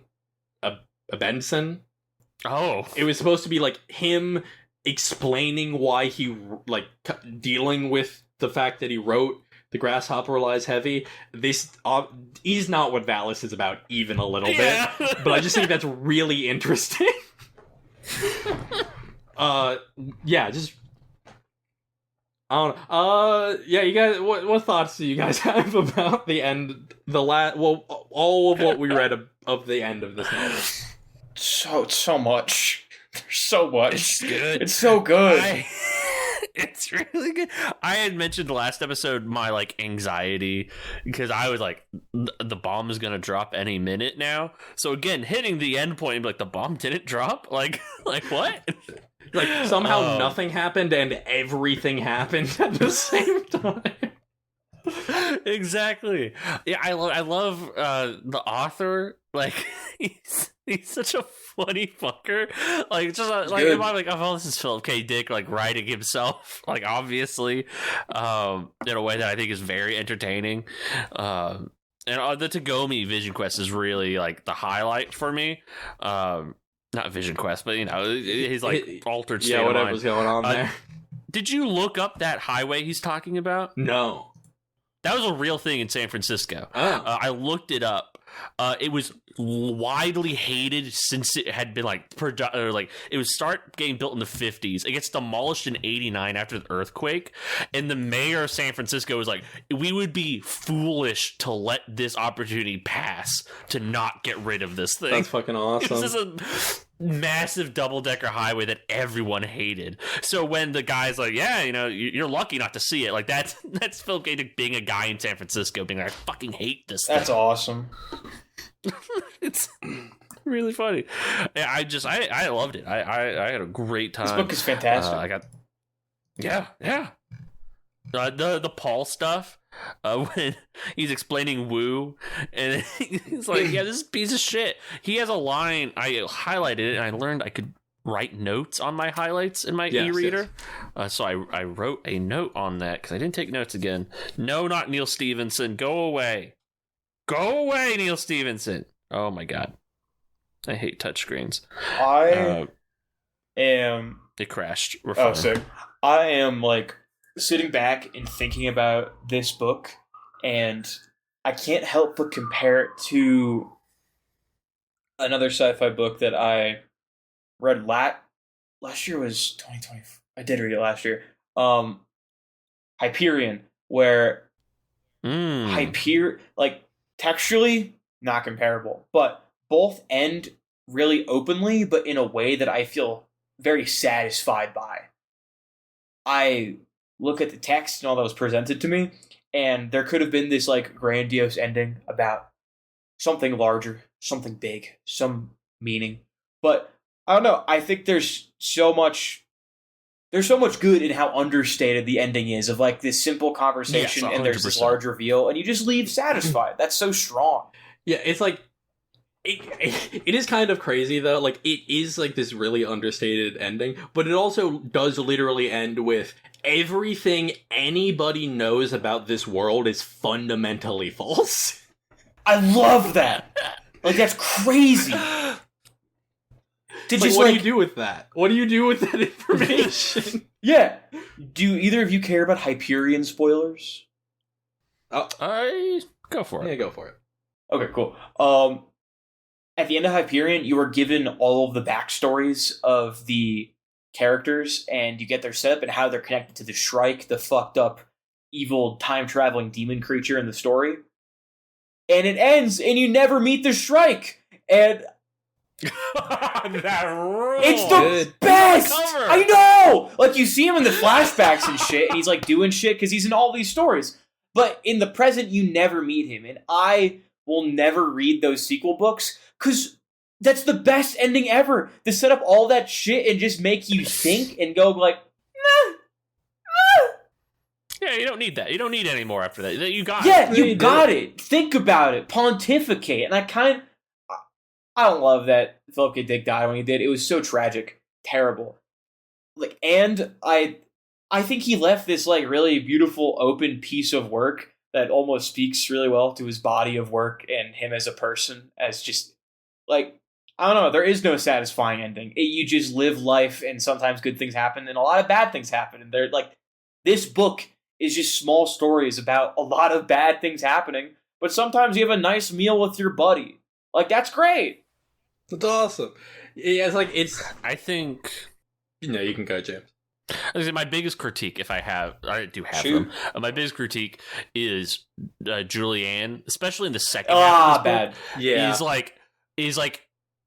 is not a person. Like, she is so difficult to understand in terms of like her motivations, why she's doing anything, and that's because like Philip K. Dick, I think, could not think of women there in any no kind of there, way. There is like exactly one time in his like entire body of work. I can't remember if it is the Transmigration of Timothy Archer or if it is the Divine Invasion, but those are his two last books. There is a character named Angel Archer who people pretty unilaterally agree is by far his best female character, and also is like a good character, just like straight up. Yeah, it is so crazy to me how much of the I do not know what we're supposed to feel about Juliana at the end of this. I don't understand. It's really confounding. It does kind of come off for so much of that part as literally just Philip K. Dick being like, women be shopping. Dude, it's maddening. Because she's set up because great. she's like irrational to the point of like unreliable narrator, which like all these characters are really, but like she is so like again unreliable and like irrational that I don't understand how I'm supposed to feel about Joe to some degree. Yeah, right? yeah. Like, obviously, as a Nazi, Nazis are the bad guys in this book, more or less. But also, like, how he because he only reacts to her, right? Really, like we only understand him through her. I don't understand Joe either at a certain point where like I don't really know what he's doing outside of that fucking hilarious speech he's giving where he's like, fascists don't have theory, and then he like explains fascist theory. Yeah. It's really good. I think that could be a critique I would have for the entire Juliana plotline. I felt it definitely early on, but in the second half is where I just like it felt completely unmoored from like reality. Yeah, I just you could know? not Like, understand what was really going on with her, and it just like I got it for like overall I got, and it's you get the beats. and she does kind of have like one of the most like profound. She has the ending. Yeah, the ending. Yeah. The ending's really good. Yes, and like she starts off, dude. The beginning where you're just getting these little tidbits into her life, and she's just smoking a cigarette outside of the judo studio. Just that shit works, dude. It's like that's books. That's writing. That hits. Like it's beautiful. And I feel like Dick underutilizes maybe his best character in the book. Yeah, it does feel like there's a lot that could have. It's just a very strange book. Like in general, it's like it is incredibly odd to read. You're gonna love Policeman. I'm so excited. I have a few things I have that I'm gonna try to read before then, but like I'm really excited to read that, and also the Valis trilogy, and also everything. Dude, especially after you've read the biography and now hearing it, dude, he's just doing a miserable biography in Policeman. That's what I've heard. It's that so miserable. Especially like his later. I mean, like even this, like the jewelry thing was autobiographical at the time because he was helping out with the jewelry shop that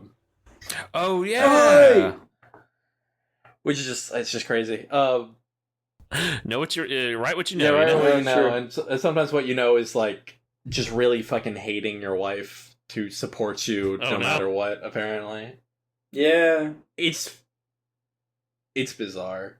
But how do you guys interpret the ending? Like, what do you feel that means? Oh man, I don't have a critical analysis answer. I have a dumb sci-fi poisoned brain answer. Best answer that I think I'll take it. I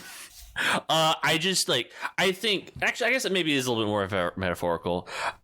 I think Dick, maybe not at this point, definitely later in life, believes reality. I mean, he the time is collapsed in on itself. Everything is on top of each other, and outside of time, like realities, like everything is on top of each other, and like Dick believes prophecy and divination tap into that in some way. And this book is like, I mean, Tagomi literally like hops in, right? Like he slips between worlds. Into our world functionally. Literally our world. Yeah, like I think that's kind of what. But I don't.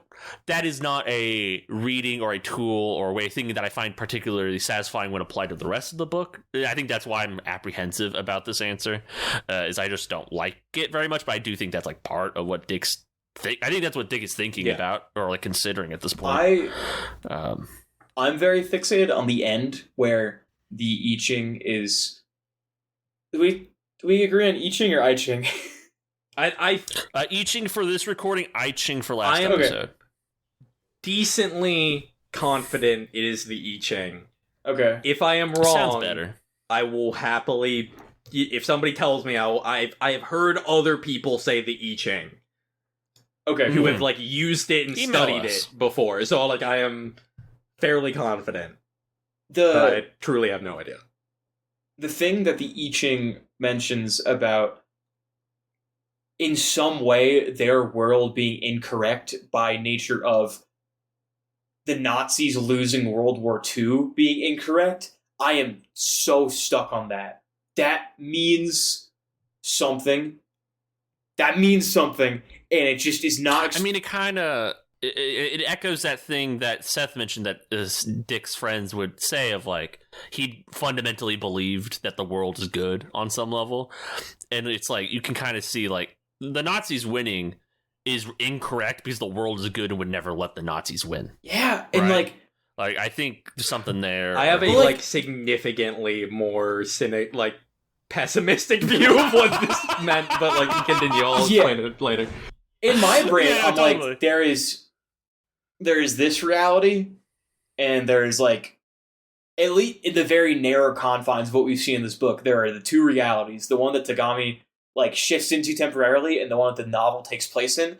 And through some reading of the I Ching, the world that the book takes place in is fundamentally incorrect. And it's fallen. Yeah. Like, it is a fallen world. Yeah, it's like a shattered world line. It is not going to survive. Yeah. And it kind of reminds me of that thing in in 11/23/63. There you go.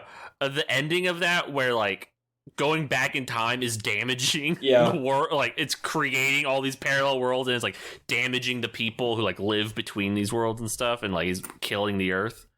But like, Nazis winning is one of those. Despite like the history that has been put out about Dick and how people saw him and how he was treated, his body of work is so pessimistic and cynical and sad. Like, I think through his work, at least, and the way that he was seen by others, it feels like this fucking dichotomy of, I want to see the best in people, but there's so much awful evil around me all the time. Like, fucking, dude, Android Dream of Electric Sheep is not a happy view of the world. It's fucking nightmare misery. Insanely bleak. Policeman is one of the saddest books I've ever fucking read. I can believe this is a man who wanted to believe that everyone around him like had the potential for good, but he paints a world of fucking nightmarish evil and sadness. I don't know. I'm very curious what you think, Seth, having like fully read this history. My read of what it is saying is kind of like because I'm thinking of like, we have that talk about like authenticity, and it doesn't matter if something is good, if something is truly what people think it is, as long as people think it is true. I think what it's saying is the Nazis didn't actually win World War II, but somehow through some fucking who knows, it doesn't matter that they didn't win. They still won anyway. Yeah. I mean, that's kind of what Joe is saying in the car, right? Yeah. Because he's saying, no, he's wrong. All these things would happen. Because the book is like, socialist utopia happens after World War II in the book, in Grasshopper. And Joe's like, obviously not, all of these. And it's like, oh, well, Joe's also kind of correct in this moment. Like, Joe does read that line correctly, because it's like, the companies run everything or whatever, like whatever he's saying. Like, it's like, he's not incorrect. Yeah. What, like, and this whole thing is like, oh, okay, it, somehow. So I actually, this reminds me of a like fake conspiracy theory I made up to this new bit I was doing for a while, where I would just like make up a conspiracy theory at Cat. And then, like, just no matter I bet what, she loved it. No matter what they would say, I would like, as you do when you are conspiracy brain, work your way around it to just make whatever you believe true, regardless. That's awesome. I made this thing where 9/11 actually happened in 2011, but we were just all told it happened in 2001, and so we just believed that was true. That's true, yeah. And then they actually demolished the buildings in 2011, but nobody noticed because we already thought that they were gone. But Seth, what about the Freedom Towers? Doesn't matter. I think. What do you mean? I think unfortunately the thing you just described is also how Alan Moore thinks reality works. Yeah, you know. I think he just recreated chaos magic from first principles. Yeah, you just believe it hard enough, and it's literally true. Everybody awesome. believed it enough that everybody it bent reality. Yeah, that in our reality, the fake reality, the Twin Towers were gone. Yes. But in true reality, which the government is controlling to their nefarious ends, they were still there until they had the resources to get rid of them in 2011. I don't know. I don't know. Jesus. So dumb. It's like we were just told that the the Axis won World War II, but in reality, who knows?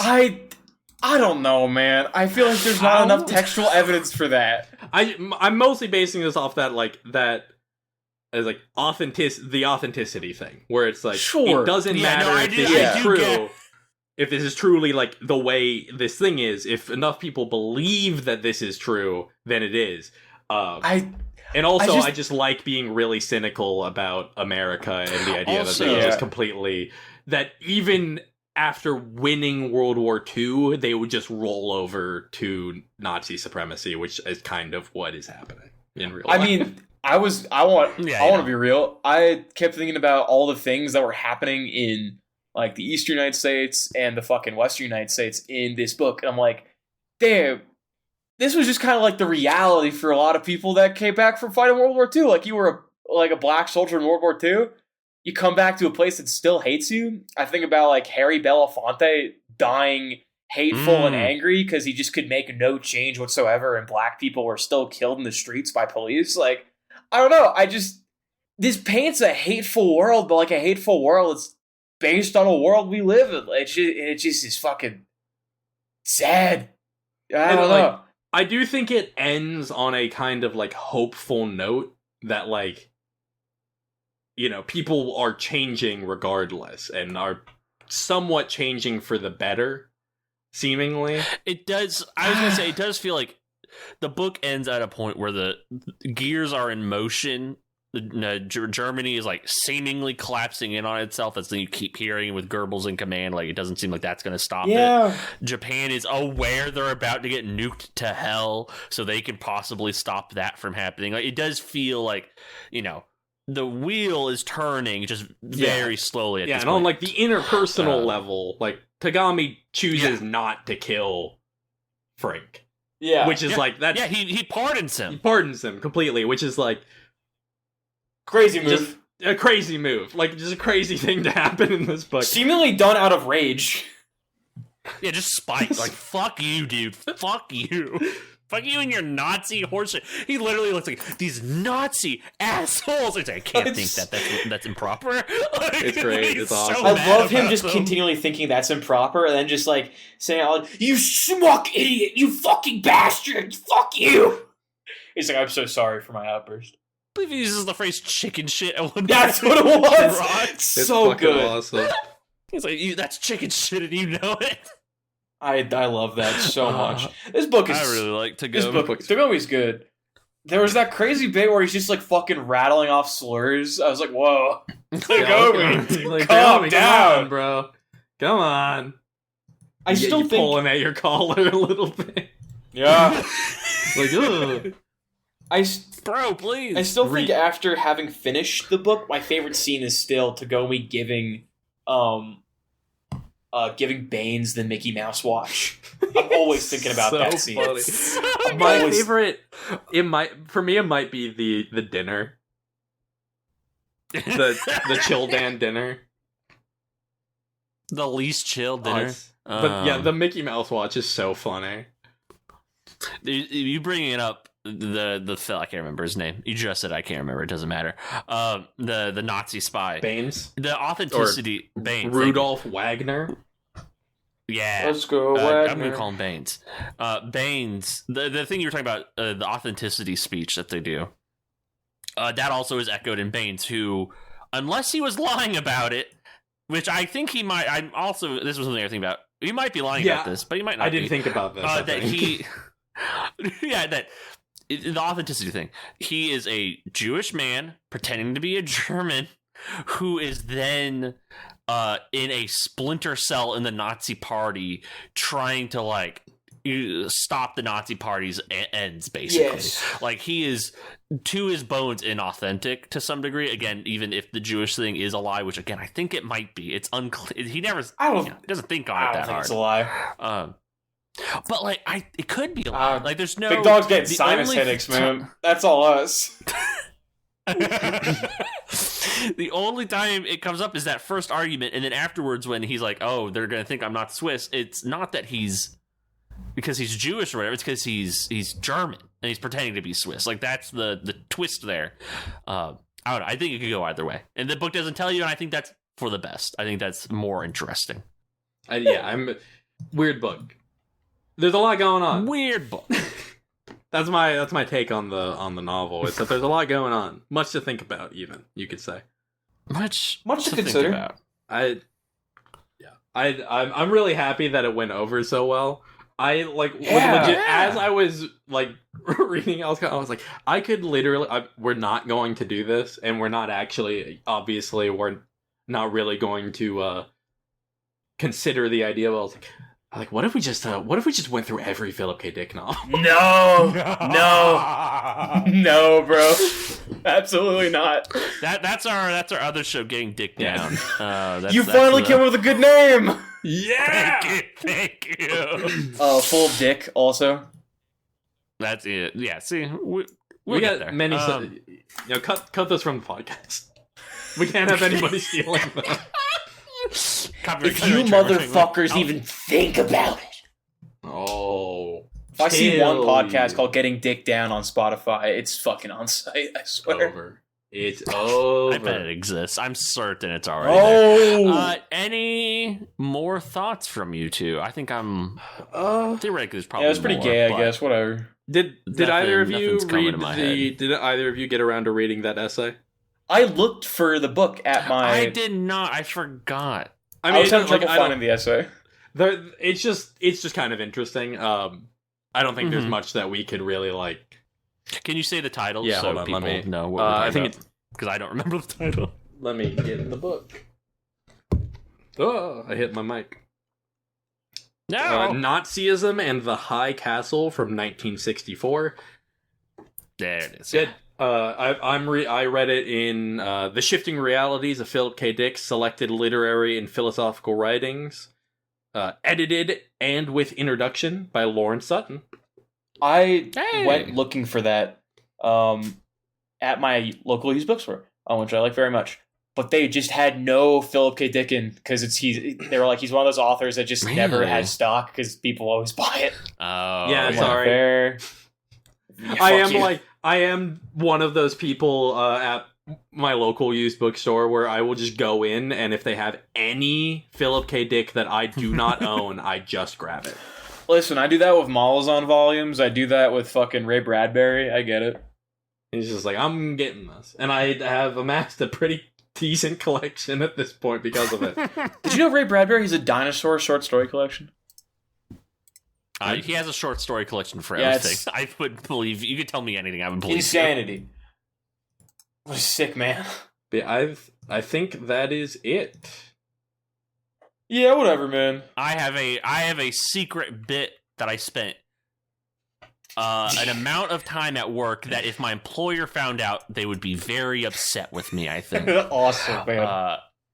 I bought a few days ago a copy of the oh my god, Book of Changes. I was like, fuck, we're not gonna get to do this. What the fuck, dude? And it is actually, I didn't plan this. I learned this when I finished the reading. It is the same translation actually that Dick was referencing. So all the translations are the same. God. And so I spent a lot of time today having to read and figure out how to do. Yeah, I bet. So there's two main ways to start the divination, from what I can tell. There's the yarrow sticks, which is what most characters in this book do. Yarrow is like a specific thing. It's not available in rural California, as far as I can tell. You can order them on Amazon, but that felt weird. Can eat shit on Amazon? I like looked at that, and that's really the thing that stopped me. Is I was like, well, I then can't. there's also That's so funny. That's so fucking funny. there's also the 3-coin method, which is what the woman, I can't remember her name already. Janice. What the fuck? I knew it was a J name. Juliana, she does the 3-coin method. She mentions that like the yarrow sticks are too difficult, that she just fucks it up all the time. And I did read somebody explain how to do the yarrow sticks. The explanation didn't help. I'd have to see somebody to do it to figure it out. But I have 3 coins, my 3 quarters, and I need to open the drawing app on this iPad and use my Apple Pen. My fucking god! So I can draw. So ready. What are we asking? Like, what are we asking it for? Yeah, we need a question. That's the thing. We need a question first of all. We haven't run this. I mean, we've run it by each other, and we're doing it no matter what the I Ching says. But what is the format change that will happen at the beginning of next year? A good idea. I like this. That's a good one. Let me take off my hand warmers. Oh. It's about 40 degrees in this garage right now. That doesn't help a precision roll. Fortune teller. Well, I'm not. I just need. Well, I need to be able to hold the coins. The hand warmers would throw me off. So I'm jingling the coins. I'm throwing them. Okay, we have our first result. Just so the listener at home knows, I'm throwing the coins. 3 of them. And I've assigned values to heads and tails. Tails is 2 points. Heads is 3. And depending on the outcome, which I got 2 heads and 1 tails, that is that's 8. So that is a yin. A young yin, in fact. And that is the base of our hexagram. Okay. All right. I'm also going to post a picture of this hexagram on Blue Sky so you can see what I'm doing. Picking the coins.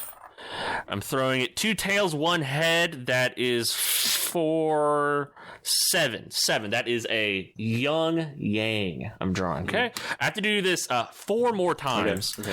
This is the fast method. No, I didn't jingle that good enough. We're going to jingle that one again. You can also use dice for this. Okay, 2 heads, 1 tails.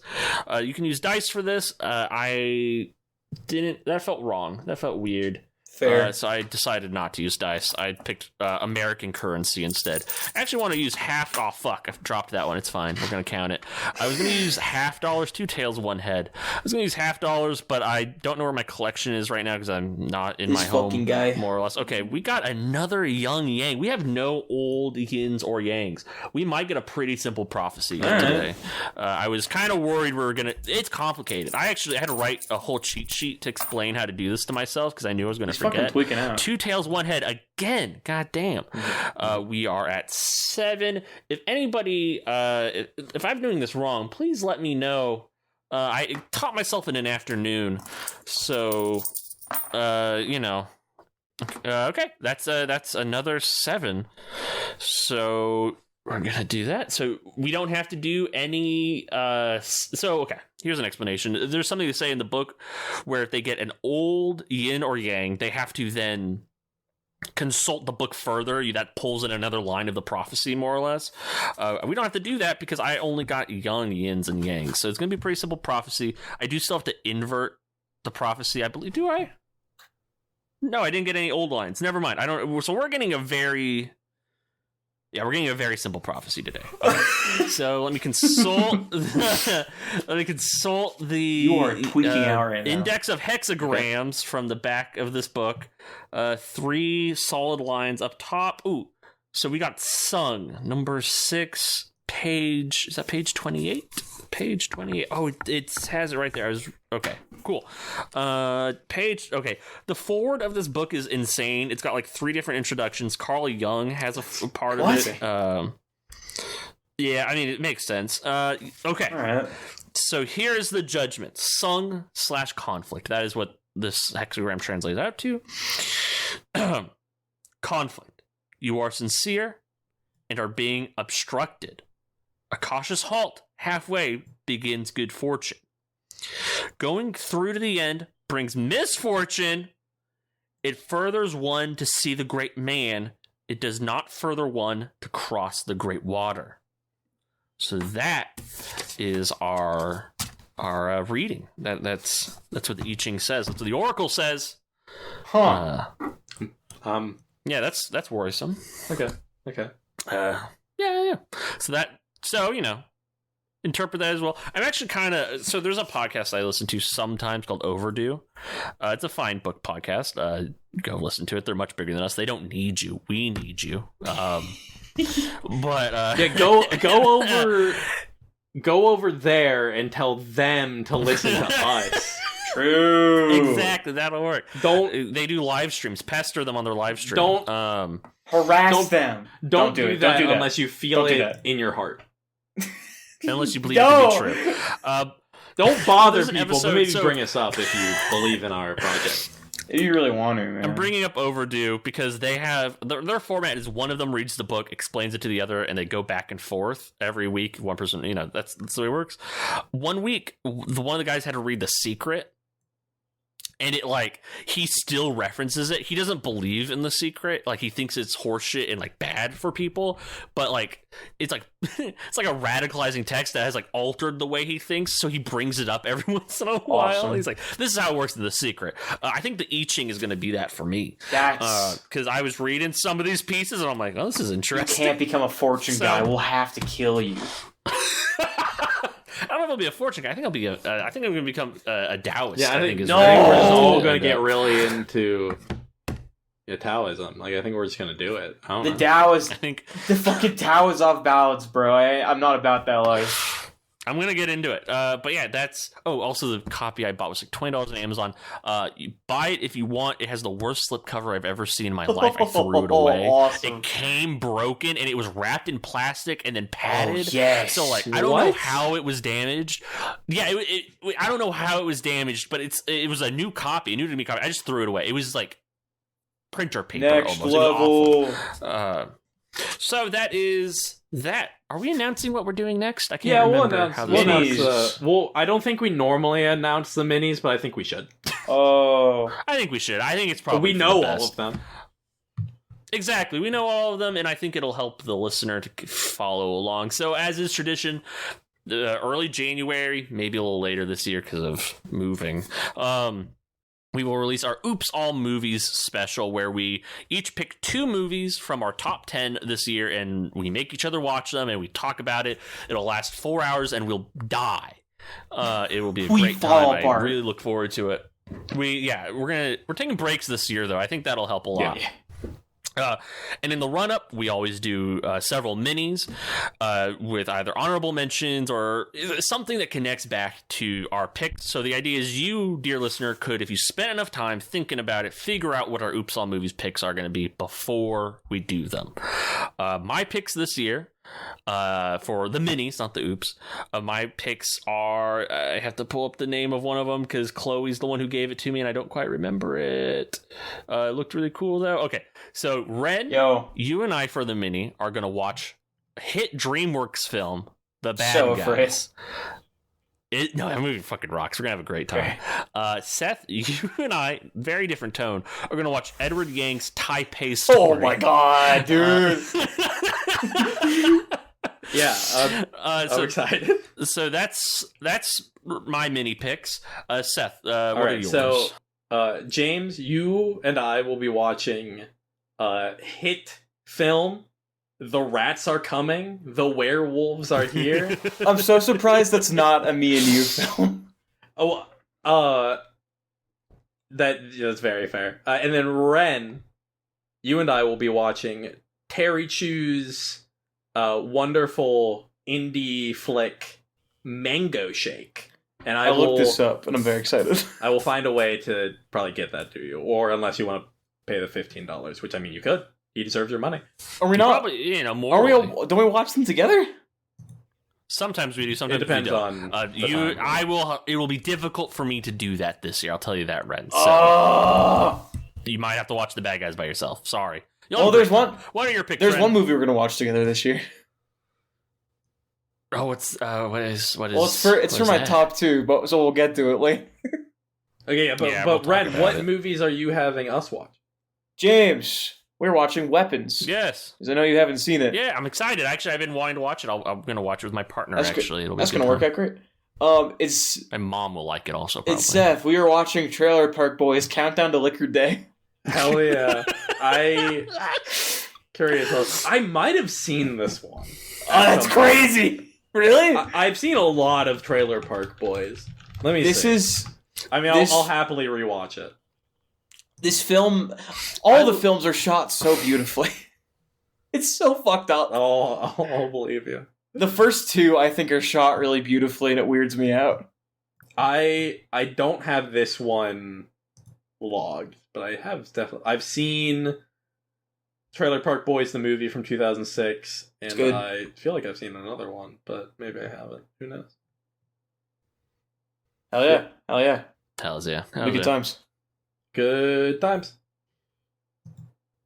They're gonna be good. And if you want to hear more of the good times, please subscribe, rate us, whatever.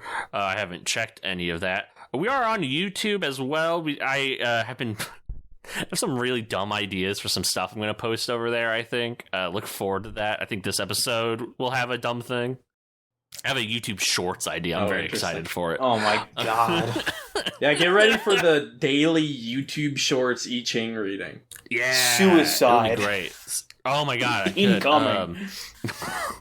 Anyways, you can follow us over there. Links. Oh my god, I hit my microphone. You can follow us there. Links in the description. You can follow me at Blaident, BLAIDENT on Blue Sky. You can follow Seth at Little Seth Amphetamine. I'm doing this out of order, so you're not up yet, Ren. You can also email us at bogfrogbookpod@gmail.com.